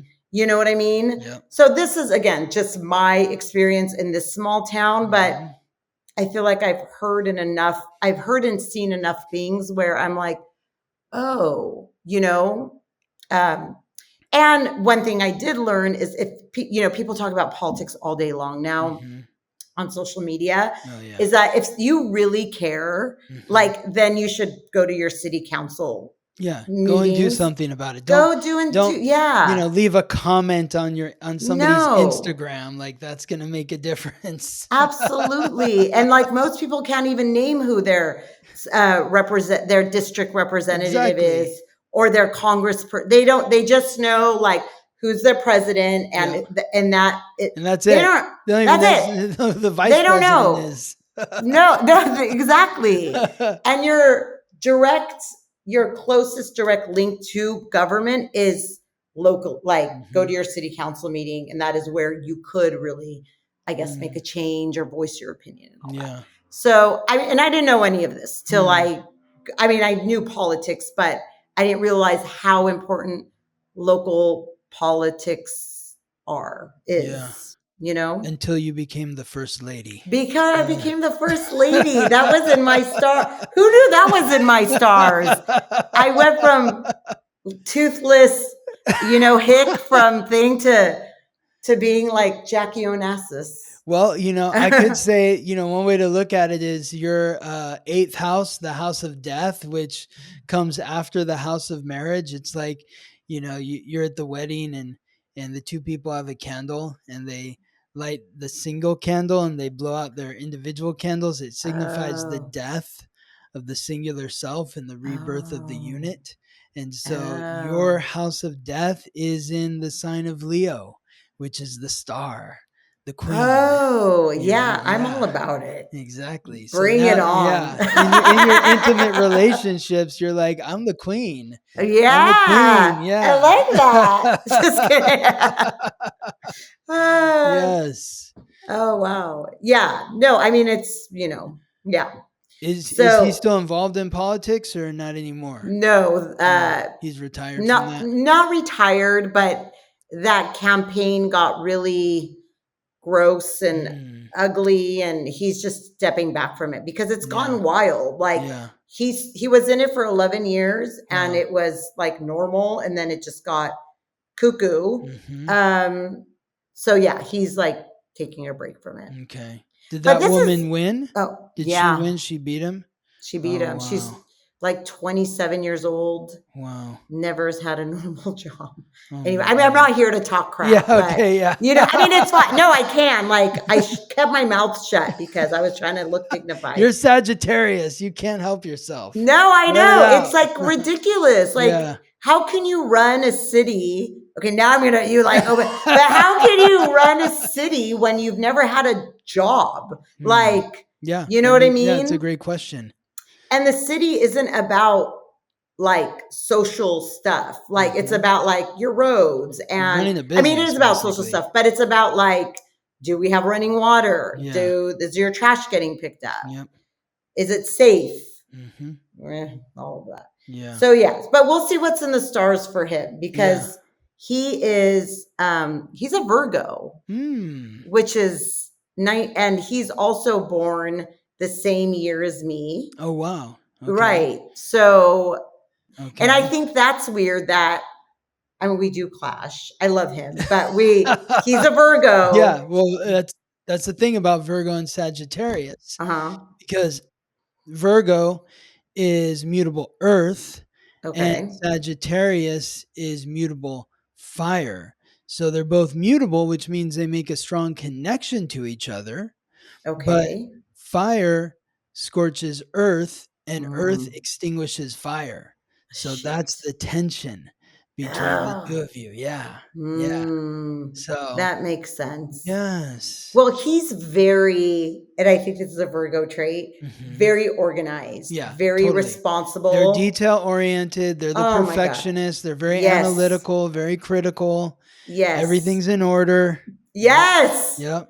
If you look at our closet, like his, like dry cleaned in the bag still, color coordinator. Yep. And my side of the closet, it's like it looks like a hurricane. Yeah. Yeah. Took off, and costumes and wigs. And it's like, how do these two people, we joke about it all the time. Yeah. Yeah. Well, I mean, I can see, like his Venus is aligning with your sun. So like his Venus is at 23 degrees in Leo. Your sun is 23 degrees Sagittarius. Leo's fixed fire and Sagittarius is mutable fire. So they're both fire. Venus is the goddess of love. And the sun is the planet of vitality. So you are bringing vitality to his love nature. Yeah. Hey. So, That sounds about right. Just kidding. yeah. So, like people might say, if you go on the internet, they might say, oh no, Sagittarius and Virgo, that's Yeah. like, don't do that, Yeah. but they're not looking at the full picture. Like when you Okay. have to look at the full picture, where are all these other planets? How are they aligning Mm. with each other? His Saturn, the planet of commitment, is it Mm. 24 degrees in Leo? That aligns with your sun. At 23 Oh. degrees in Sagittarius. So even though you clash because it's the Hmm. Virgo Sagittarius, he's still committed to the chaos of Sagittarius with you. Oh, good. Yeah. So he's not divorcing me anytime soon. I hope not. No. So, I hope yeah. not either. No, I know. Okay. There's no, it's like I would say that it would never happen because Right. there's a really strong sense of commitment Yeah. for him towards you. Oh, good. Because Yeah. No, I yeah, feel that. yeah, Like, I never exactly. doubt that. I mean, I'm saying this all the phone, but like, I've been with guys who I'm like, I don't know, is he faithful? But Yeah. I don't know. Like Jack, he's a solid salt, and I think that's what I'm also gravitated towards. He's like a Mm. solid, straight shooter, no Mhm. BS guy Yes. whatsoever. Yes. You know what I mean? You There's know what you're gonna no get with BS. him. Yeah. Absolutely, yeah. And you also should have good communication with each other because his Mercury, which is the planetary ruler of Virgo, is in Virgo, and that's making a direct aspect, a trine, which is a supportive aspect with your Mercury in Capricorn. Your Mercury in Capricorn, Capricorn's cardinal Earth, his Mercury in Virgo, that's mutable Earth. So Okay. both of your Mercury, the planet of the mind, are connecting to each other. So even though you Oh, clash, you still have strong communication with each other. yeah. Hmm. No, we do. I mean, I want to say the negative aspect, but because I've read, right? Like, Right. oh, Virgo, Sagittarius. Exactly. And we Yes. do have that difference, but Totally. most of the time we're having a really good time. But you need a little spice in the dish, right? That's so In true. the lamajun, And you need a little spice in there, a little flavor, some yeah. garlic, Yeah. So, Ooh, I love garlic. exactly. Yes. Yeah, So, no. yeah. Yeah, and I love that his world is so different and he is so different. Mm, Like, I mhm. don't need another crazy artist who Right. needs the Yes. spotlight in my It's a good life. balance for you. Yeah, It's a good balance for you to have somebody who's doing something different than you. absolutely. Yeah. Yeah. And Yeah. it's way more interesting. Yeah. Good. Yeah. Amazing. How'd the two of Yeah. you meet? Okay, funny. So we met when I was working for the Armenian Reporter, I Mm-hmm. went to they were building a new hall here in Montebello. Mm-hmm. And I didn't even know where Montebello was. And he's like the chairman of the rebuilding, of course, the Virgo, the rebuilding of the hall. And he was, da, da, da. So I went to write a story about it. So we met there, but nothing happened there. We just like met each other and I Uh-huh. wrote his phone number down, meaning, Yeah. and then, but like 5 years later, we officially met at an Armenian wedding. Oh wow. So you Yeah. met him and then you lost touch or you weren't connected in a No, we personal way. weren't. No, no, So no, but not at then you ran all. into him 5 years later at an Armenian wedding and you're like, Yes. oh yeah, you're the guy that I interviewed, No, No, not even, I didn't even he remember that. He he remembered he that. remembered you. He remembered me. Yeah. Well, he would come to the Big Bad Armo Ah, show okay. with his So you're ex. oh. And that ex was supposed to go to that wedding. And then my kind of ex, I don't know, he was a crazy artist guy. He was supposed to come to that wedding, but they both didn't end up coming, thank God. Wow. So we ended up meeting at the hall that we met 5 years ago. That's Yes, where where that you were wedding interviewed was. him. Yeah. Yeah. Wow. And What a then where we coincidence. ended up getting married at that hall Oh too. my God. Mm-hmm. Full circle. So Yeah. you interviewed him because they were redoing this hall and he was the Yes. chairman of the hall. Then you Right. ran into him 5 years later at that same hall at a wedding. Yes. And you were both supposed to be there with other people that ended up Yes. because those relationships didn't work out. So you started seeing each other after that, and then a few years later, you got married at the same place. Yeah, isn't that crazy? Talk about it being in the stars. Exactly. Yeah. Exactly. That's such a beautiful story. Yeah. And to add to that story, so when it happened, it was like at the end of the wedding, and I was sitting there with my friend Megan and the Elvis impersonators, and he came up. I'm like, "What's your story?" Like, I don't know. Like, we just started talking, and then it was very casual and easy. Yes. And not like all the other crap. You know, it was just very easy. That makes sense because of your connection with Mercury. Oh. You know, your Mercury is at 6 degrees in Capricorn. His Mercury is at 7 degrees in Virgo. Oh. They're both earth signs. And because 6 is close to second, it's like you have a direct line of communication. Yes, to how you think. Yes. Oh, we have no problem communicating. Exactly. We tell each other how we feel. Very. So, so that's how we met. Yeah, I love it. Yeah. It. It's you were either way, regardless of what time he was born, like his Venus is in your 8th house, and the 8th house is the house of death. And so that indicates that like maybe he was your husband in a past life. There was some kind of past life connection there, that you were lovers in a past life and you've reconnected and you're doing it again. We've been dragging this marriage on for a really long time. Exactly. This is not your first marriage to Jack. Maybe it wasn't named that in the past lives. Oh, interesting. Yeah.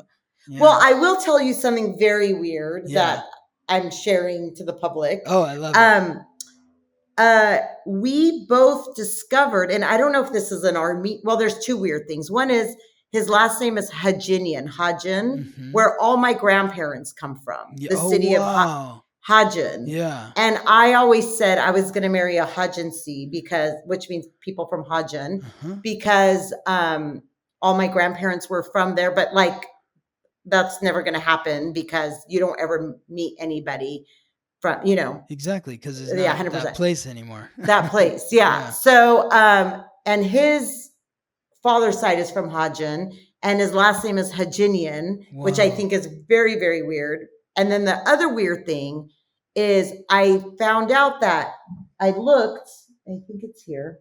Yeah. On my left toe, big toe, there's a little dot, a birthmark, which I'd never noticed before.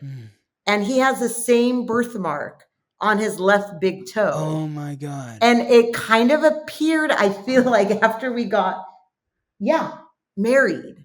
Wow. I don't know what that means. That is some kind of karmic like mark or connection, and that could indicate, your souls are tied together in some way. That's how I would interpret that. Okay. It's a connection between your souls, like to share a birthmark. Yeah. Isn't that crazy? And it's like, it looks the same. Yeah. It's like this dark, and I've never noticed it. I don't know if it appeared after we got married. I know I sound, well, to you, I'm not going to sound like a goofball, but sounds normal to me. I know. It's like just another day for you. Exactly. But is that, it's almost weird. Like your souls agreed to reconnect, and like the mark was the key to remind you, oh yes, we are meant to be together because you have the same mark as me, and your Venus is in my 8th house, and so that means that we've been lovers in past lives. Yeah, exactly. Yes. Oh, interesting. Yes. So what does your last name mean in Armenian? Tatul means was a prince. So I'm royalty. Yes. Oh my God, you just said that. Your 8th house. I'm joking. Yes. You know what I mean? So it's print. There was a Prince Tatul. Okay. So it comes from there. So it doesn't come from, a lot of Armenian last names are like son of a merchant, hat maker. I'm son of a merchant. Okay, Yeah, good. You're a businessman. Yeah. exactly. I So was like, well, son of that a makes sense because my grandfather was a merchant. He owned a clothing store in oh, Reedley. no, Yeah, you're but my who grand did? my grandfather Ed Tajarian, Surin's younger brother. I didn't. Uh, Which clothing it store? was called Tajarian's, but it closed in the late 70s. So it was before Oh, you that's were rolling around on oh. I Street, you Okay. know. And so G Street, G G Street. Street, G Street, yeah. Yeah. Oh my Yeah, God. yeah.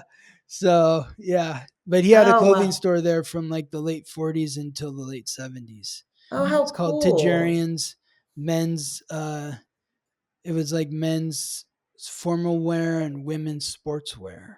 Yeah. Oh. So for What your sports were women doing in tennis, the tennis, Oh, that's yeah, right. Okay, exactly. that's right. Nice tennis Tennis. outfit. Yeah. Yeah. Skirt and all Oh, how that. funny. In Reedley, Yeah, the exactly. Reedley Tennis Racket Club. There was no such thing. No, I There know. was the Reedley College. It had tennis courts. Yeah, exactly. Yeah.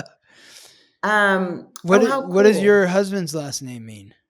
Hajj, it's from the Yeah, what city. does that mean? Do you know what that means, or does No, it I don't mean know what the anything? city, no, I don't know. Okay. But his it's a long story, so I won't get into it. But his real last name, I think, was Urunjian. Mm. And then his grandfather, when survived, changed it to Hajanyan because he was the boy from Hajan, Mm. because he was orphaned. It's again a long story. Yeah. So Hajanyan is not, I don't think, his real last Mm. name. Okay. Yeah.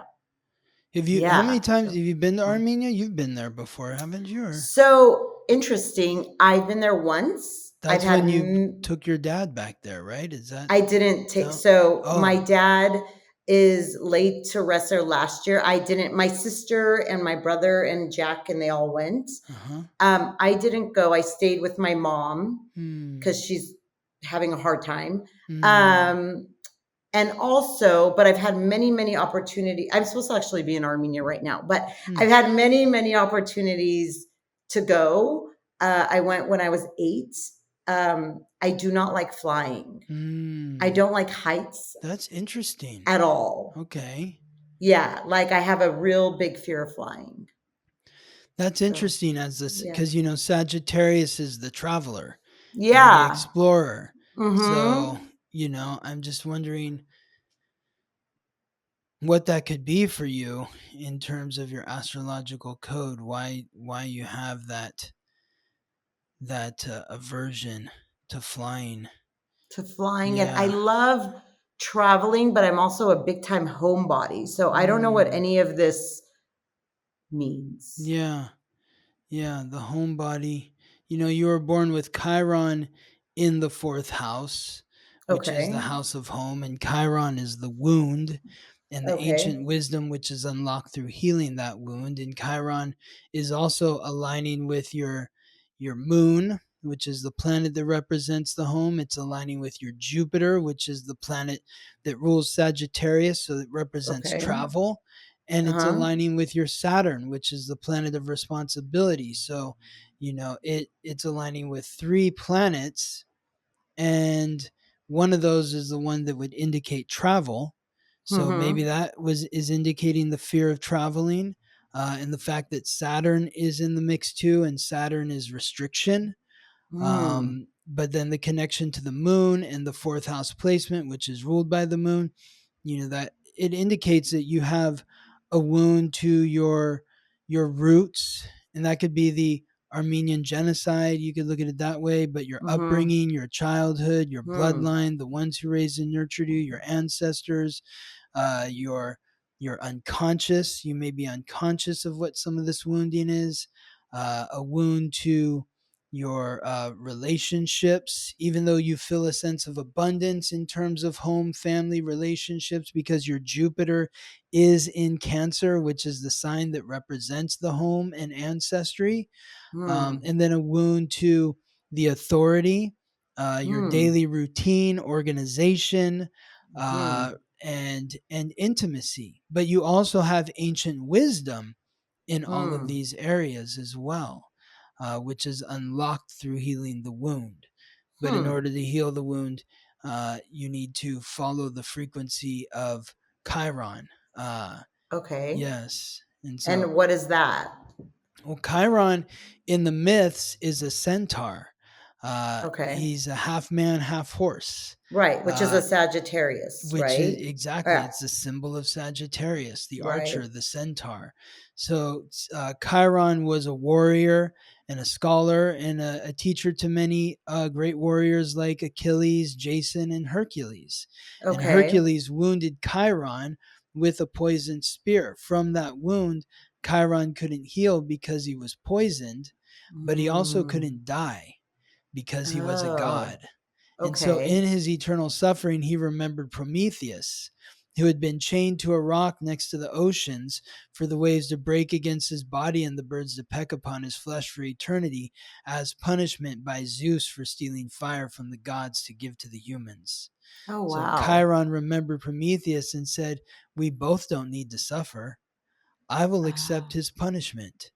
And in doing so, Zeus was so moved by his brother's act of compassion that he eased his suffering by transforming him into the constellation of Sagittarius, which is symbolized by Oh. the centaur or archer. So, what Oh. that means is even though you, Lory, have a wound to your self worth, your values, your connection to the material because you were born with Chiron and Taurus, even though Mm-hmm. you have, and it's aligning with the moon in the second house, which is associated with the second sign, which is Taurus, even though you have a wound to your roots, your upbringing, your childhood, the ones who raised and nurtured you, your ancestors, because of that fourth house placement, because of Mm-hmm. the alignment to the moon, because of the alignment to Jupiter and Cancer, you also have ancient wisdom in these Hmm. areas. Ancient Oh. wisdom, which is unlocked through healing the wound. But in order to heal the wound, it's not only important to know the story of Chiron, it's also important to follow the example of Chiron. And in Oh. following the example of Chiron, it's important to remember that the next time the planets and stars will be aligned in the way that they were aligned when you were born is over 25,000 years from the date, time, and place of your birth.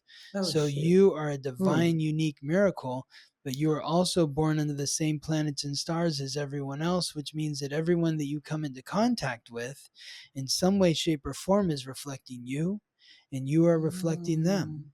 Hmm. And so when Hmm. you're moving through life and you're using your intuitive abilities and you're seeing a part of yourself and those that you're connecting to or a facet of your wound, when it feels appropriate to you, share with them the story of your pain and suffering.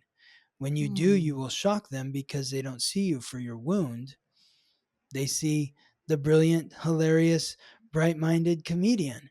There's no Hmm. way that Lory could have ever suffered in this way, Wow. but Mm-hmm. eventually they'll recognize that you're not lying because you're a Right. Sagittarius. You're all about the Mm-hmm. truth.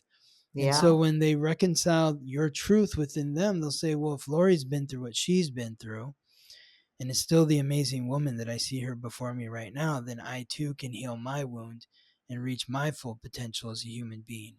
And when you see Oh. that recognition Hmm. within the other, it will help you heal because you'll come to recognize that if it wasn't for the pain and suffering you experienced, you wouldn't be able to help the person in front of you that you're helping right now. And that's how Oh, you wow. transmute the wound to wisdom. That's amazing. Wow. That's really amazing. Again, I'm going to play that one on loop when I go to sleep and wake up. Transmuting Yes. my wisdom. Yes, Oh, that's so exactly. So cool. that's why you maybe have this really strong connection to the home, Mm-hmm. this like almost obsessive connection to the home where you're afraid to leave the home because Mm-hmm. Chiron is the wound in the home. And so if you have this, your Mm. Chiron is in the fourth house, the house of home, it's connecting to the moon, which represents the Mm. home. So if you have a wound with your home, you want to protect that. You want to take care of that. You want to nurture and heal it. Right. And you feel like Wow. you can't do that if you go off some other place. Yeah. Wow. You really explain that clearly and beautifully, and it makes Mm. sense to me. Wow. Like if somebody else is listening, they might not understand, but I totally understand. It makes a lot of sense. You know? Well, that's all that matters. I'm glad you Yeah, dig it. I got it Yeah, like good. big time. And I Yes. am going to play this back. So I Mm. listened to that. That's really interesting. Yeah. Love it. Okay. Yeah. Yeah. So what I have a Yeah, questions. go for it. Uh Two questions for Mhm. you. Yeah. One is what brought you into this? And maybe you've talked about this before Oh, because yeah, I'm thinking sure. about the boy in playing, with the near the horses, I think. Yeah, as a kid, And yeah. as a kid, who would visit Reedley. Yep. And also what do I need to do for the future? Like, Oh, or I don't nice. know, like future stuff. How does that work? Yeah, well, I guess first of all, how I got into it was, when I was a kid, I wanted to be Batman, and Oh, that didn't work out. Then I wanted to be a professional football player, professional basketball player, an okay. actor, a writer, a musician. Mhm. None of those worked out, and you know, the astrology came up because when you go back to the beginning of being Batman, why did I want to be Batman? Because Batman helps people. Mm. He's helping Mhm. people that are in distress, and so Wow. I've found that the thing for that for me is astrology, because I'm Mhm. able to really delve into the depths of people's souls and help them see the beauty within themselves that they might be missing or maybe they're Wow. ignoring. And so, Mm. but this all came to me. It was back in 2016, that last 9 year, when I Oh. was you know I was really, I think, like Ludwig and I had kind of like parted ways, like Mhm. amicably, but like Yeah. he had a baby. He was like Yeah. consumed with that life, and so I Mhm. started working with this other writing partner, and we were Mhm. working on this historical piece. It was based on these bare knuckle fighters that lived in the early days of pugilism in the early Hmm. 1800s, and all the information about these fighters comes from one 3-volume book that was written over 100 years ago, and a lot of the excerpts of the fights are 200 years old, where Oh, like wow. sports writers were writing this down, and those were in the book. And when you're reading this, it's English, but it doesn't make sense to you unless you really learn how to read what you're reading. And so I spent a year researching this book, and after a year I felt like I had an understanding of who these men were as fighters and the fights that they were negotiating and fighting in, Mhm. but I wanted to learn more about who they were as men. And for Okay. some reason I thought, well, I have their birth dates, maybe I can get something if I look and see where the planets were, and I look online to see what this stuff means, maybe it will make some sense. Right. And it made all the sense. I was like, Wow. wow, these are the Mhm. people that I've been researching to a Mhm. T. And so I was Wow. like, okay, I think I need to look into this more. I know my sun, my moon, my rising sign. I don't know what this means, but I also don't know where Mercury and Venus and Mars are or what that means. So I started looking all that stuff up, and Mhm. what I found was it it was the me that only I know. I was Wow. stunned. I was like, this is saying things about me that I don't tell people about myself, but I know this about myself. Hmm. So how does this know this about me? And Oh, so at that wow. moment I'm like, okay, I'm an astrologer now. This is all I'm going to Wow. do. I'm going to just learn everything I can about this. And as I learned more and more, I started to heal myself. I started to get like family charts and friends, Mhm. and looking at public figures and celebrities, and it all started to make sense. The Right. whole world started to make sense to me. My whole life started to make sense to me, and I understood myself in a deeper, more meaningful way than I had ever understood myself before. And Wow. uh and that's how I Wow. got to this point. And then the second question was, what was the second question? I can't even remember Oh, now. like what like in Oh, the the future. future, Yeah. like So the what's future. Yeah. The yeah, future, you know, so when you're looking at your chart is an imprint of where the planets were when you were born. So that never changes. right. But you look at where the planets are now or tomorrow or the next day, and they're Mhm. constantly moving and adjusting. And Right. where they're moving based on what they're connecting to in your chart. Like I was Mhm. talking about how Jack's Mercury is at 7 degrees in Virgo, your Right. Mercury is at 6 degrees in Capricorn. They're both earth signs. Right. That creates strong communication. So you're Mhm. literally just like playing like a puzzle where you're Right. looking at the numbers and you're seeing, okay, my Mercury is at 6 degrees. So what's at 6 degrees that's connecting to my Mercury? Well, what does that mean? Hmm. So that's how you look into the future. But generally speaking, the what you want to do, because people will always ask me, they'll say, when are things going to get better? Things are crazy right now. When Hmm. are the planets going to get better? And I'm like, it's up to you. Hmm. You need to be following your North Node. So for you, Lory, it's about that North Node in Libra in the ninth house, aligning with Venus in Sagittarius in the 12th house and Mars in Leo in the eighth house. It's about shining your light, Hmm. being honest, being truthful, being Hmm. open, opening your heart courageously. There's Hmm. nothing stronger than an open heart. It Hmm. takes a lot of strength to open your heart.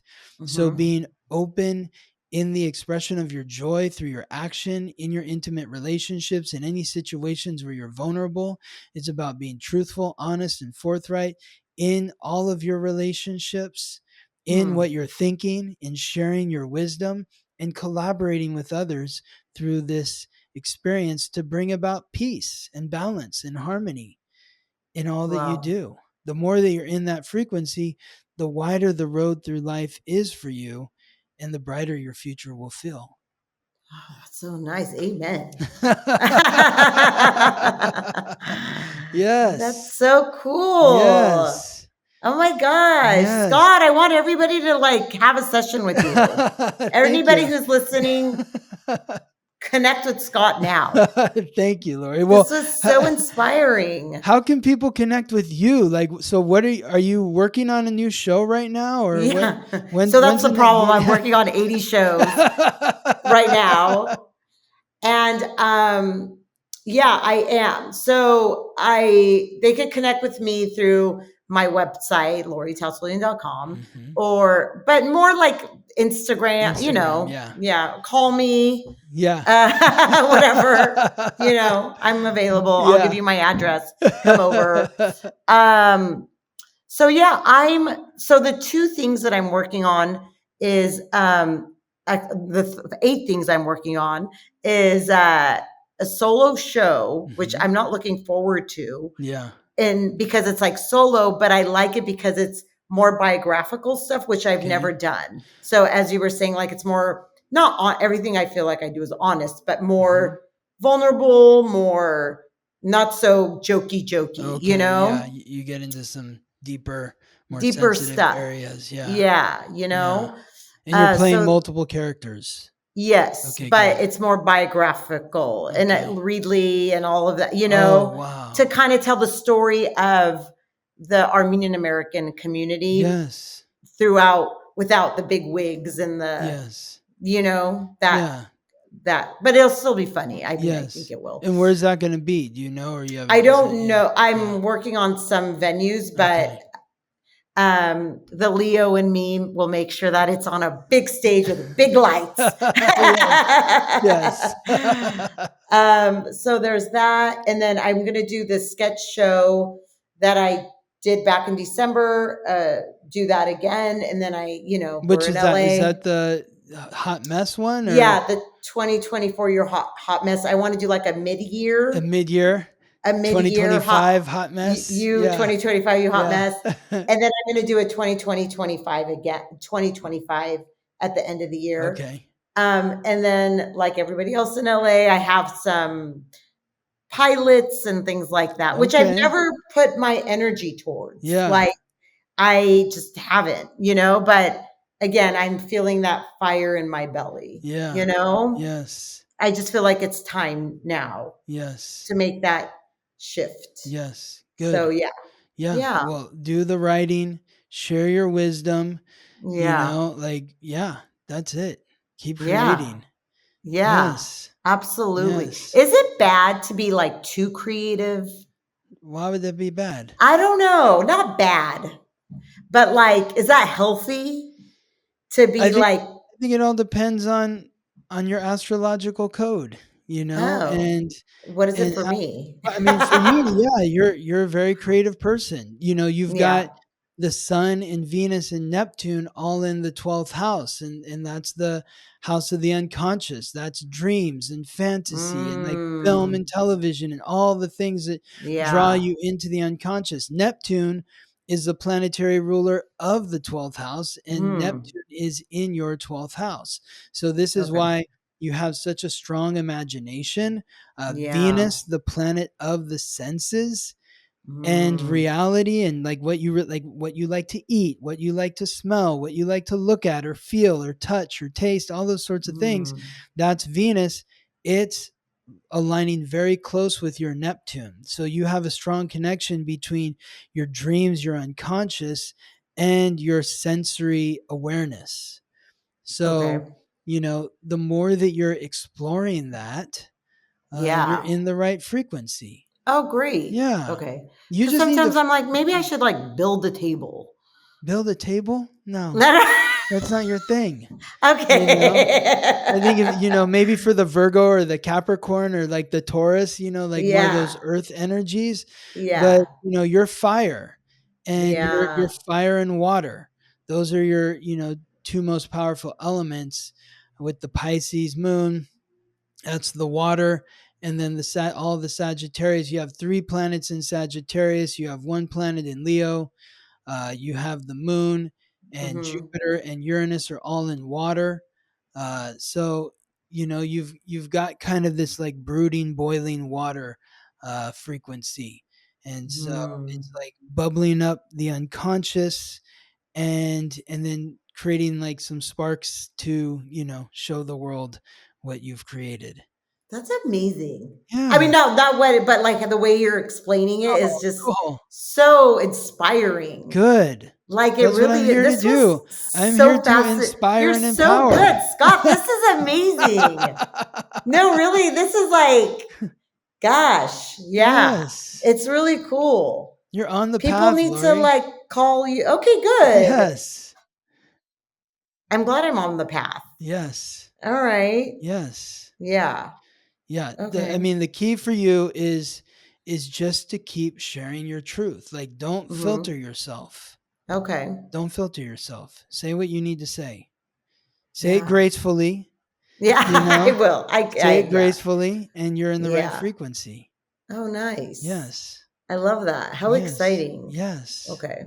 And one project at a time. One project at a time. Well, you can do 2 at a time, because Okay. Libra's the scales. It's like 2 sides. Maybe you're Okay. working on one during the day and the other one during the night, or going back and Mhm. forth. You're collaborating with different people on different Yeah. projects.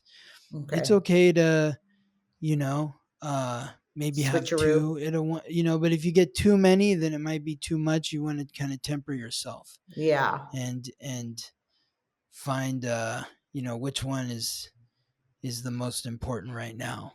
Which one Yeah. am I most inspired to work on right now? Which one is Okay. lighting me up right now? God, all I of shouldn't. them. I don't need to force myself to work on this other one. Yeah. I need to work on the one that I'm Mhm. feeling the juice. Yeah. Yeah. How cool. Yes. Oh my God, this is so cool. I love this. Awesome, Lory. Yes. Yeah. Well, do you have any words of wisdom to share with the audience?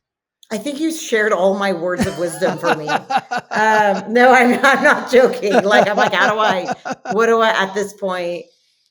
As a Um, creator, anyone who's out there who's like a creator or inspired to write or yeah. perform, like what would you share to somebody who's Well, first of all, and I don't know signs like you at yeah. all. I mean, a little bit. I have a bathroom book. Um, but I think everybody is creative, Mm, and I think I am a I am a religious person. I do believe in God mm, very much. mhm. And God is the ultimate creator.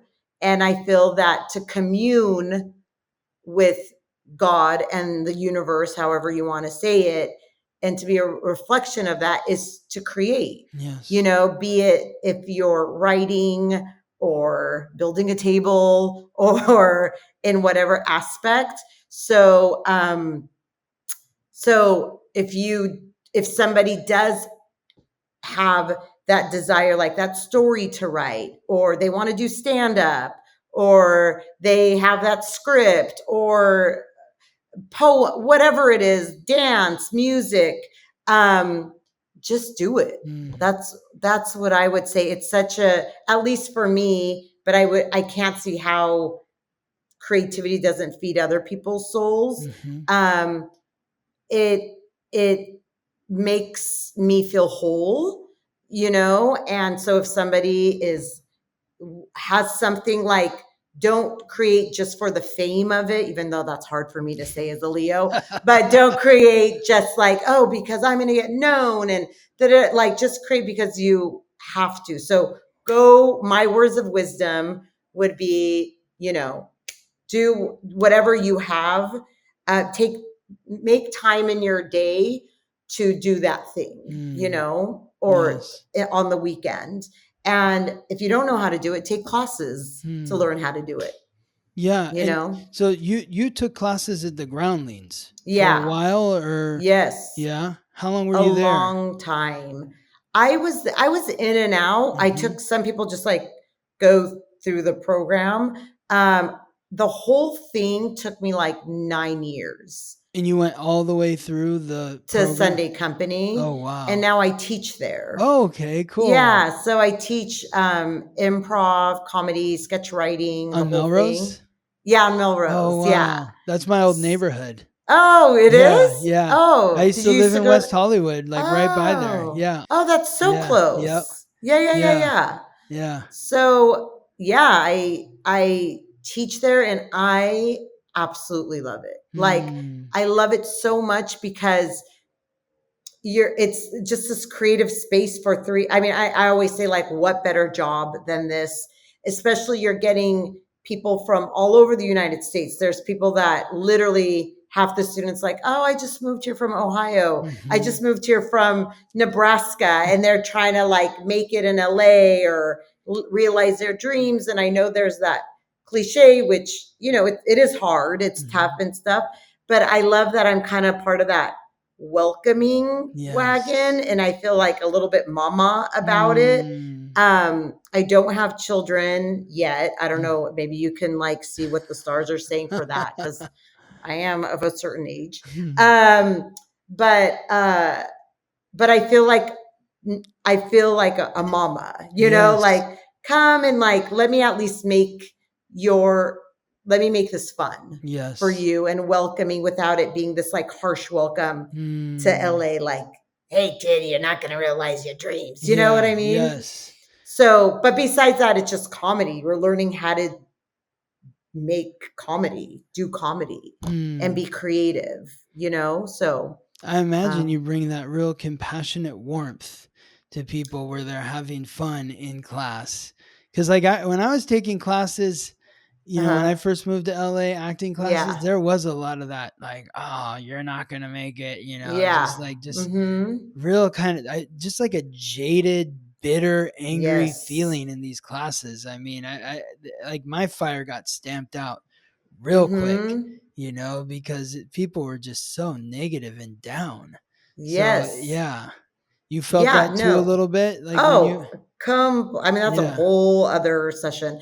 But completely. And I think it's critical to be critical and to help and hone your craft, but I don't think you have to be mean about it. That's like, my creativity does not come from a mean place. It comes from a happy, good place. So that's what I try to, that's just who I am. So I think that is my teaching style, is not to be like, oh, you're so good, but just to be like, okay, this is this is working, this isn't working. This is not working. Try it like this. Right. Exactly, all of that. Instead of like, stop, that's horrible, So, so I've been told. Well, that's also in alignment with your North Node too, to be the teacher, because that's the 9th house. That's Sagittarius. That's the house of philosophy, the philosopher, the priest, the teacher, the professor, and so you being that sort of beacon of light, that teacher, somebody who's really opening their heart courageously and giving people the honest but compassionate truth to create Yes. peace and balance and harmony in their life and in your life. That's the frequency that you want to embody as the teacher. Yeah. Yeah. That's cool. Yeah. How cool. How cool. So people can take classes from you at the Groundlings if they want to. Absolutely. Yeah. And I tend to teach a lot of more of the beginner classes because I prefer that. Yeah. Because you get a collection of just a lot more interest. I mean, everybody's interesting, but all the people from out of town who've never lived in LA, who are here from Ohio or wherever they're from. Ohio. Yes. Yeah. Wow. That's exciting. Yeah. That's really exciting, I love it. To have the young people coming in, or maybe there's people of all different ages too. There is. Yeah. There was a woman who came from North Carolina. I just saw her yesterday. She was in an audition I was doing. Her husband surprised her with an audition at the Groundlings. And she's been funny her whole life, but she got married, had kids, and just whatever. And I passed her because she was funny. Yeah. And then I saw her just 3 days ago that she got an Airbnb from North Carolina and is taking the classes, and she's so happy. Oh, wow. Yeah. Wow. And so she's married and has grown kids and stuff. She has married, grown kids, and the audition was a birthday surprise. We sang happy birthday to her at the audition. And she's told me, she's like, thank you so much. You were so, again, I'm not trying to tout myself, but she's like, you were so welcoming that you passed me, you saw something, and she literally is in LA for the next 2 weeks. Wow. 2 months. Wow. Taking classes at the Groundlings. Oh my God. Renting a home and having time of her life. And she literally told me this 3 days ago. I just saw her. That's so inspiring. Yeah. So inspiring. And you're like a beacon of light welcoming people to LA. Oh my God, I'm like the Statue of Liberty. Oh yeah. Fun fact. Yeah. What's that? Fun fact. Yeah. The copper, some of the well, first I thought it was all the copper, but it might be 50% of the copper that the Statue of Liberty is made out of is from Armenia. No way. Yep. What? Yes. From a region called the Lory region in Armenia. Yeah. So when the French built it, they got copper from Armenia and Norway. Is that modern day Armenia or is that old Western Armenia? No, modern day. I think it's modern day Armenia. Wow. Yeah. There's so much, I don't know. The Armenian culture is so interesting. Have you ever heard of this place called Göbekli Tepe? No. It's in Eastern Turkey, which would have been Western Armenia. Right. Okay. But it's this, it's this archaeological site that they discovered maybe 10 years ago that just sort of blew the doors off of everything they thought they knew about history.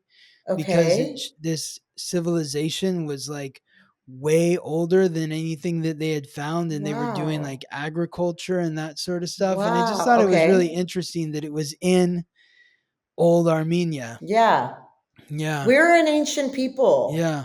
We've been here for so I'm going to look that up because that's very interesting. And also Karahunj. Have you heard of Karahunj? Which you would be all over this. It predates Stonehenge, and it was made for astrological. Oh, that's in Armenia. Yeah. I think I've heard of that. Yeah. Yeah. Wow. So yeah. We're all about this stuff. Exactly. We're about the ooga booga. Yes. We've embraced religion and our priests and our rituals. Yes. It's all very cool. It is. It's all very cool. It is. I love it. Yes. Yeah. I used to be so ashamed to be Armenian when I was a kid. Wow. I was I felt like an outcast, at my schools and stuff. But yeah, I've really learned to love and appreciate being a part of the culture. But yeah. Wow. Yeah. No, I think it's a common sentiment amongst Central Valley Armenians because of the dark past, and then trying to really assimilate, Yeah. I that want was to be an very, American, just like a yeah, normal I'm white very, person, yeah, It's yeah, like an totally. all-American white bread person, Right. Yeah. And there's nothing wrong with that. Like, Yeah. you want to assimilate and you want to, live your life and Mhm. all of that. But it's cool that, but then, you things have changed and you're like, wow, this is being Armenian is it's a part of being a cool club Yeah. that nobody knows about. Exactly, that You nobody know what I knows mean? about. Yeah, Yeah. exactly. Yeah. Yeah, it's so wild. So, Yeah. yeah. Hmm. All right. Well, thank you so much, Lory, Yeah. for being here, for your time, your Of energy, course. your humor, your Yes. wisdom. It's so Oh, great talking with you. you too, Scott. This was Yeah. so awesome. Like, really, like, thank you. You're so knowledgeable and Hmm. intuitive, and you just hit the nail on the head. And Hmm.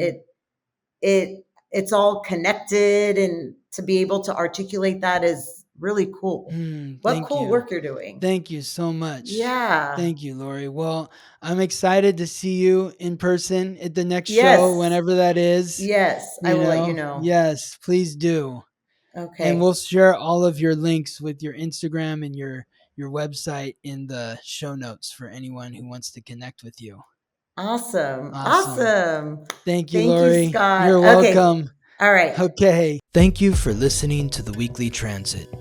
Interviews and conversations from an astrological lens. This episode was produced by me, Scott Tajarian. Music written by Ben Leinbach from Listen Deep by Amber Herzog Lyman. If you're interested in being a guest on The Weekly Transit, you can email me at scott@theweeklytransit.com. Wishing you all the best as you ride the planetary waves.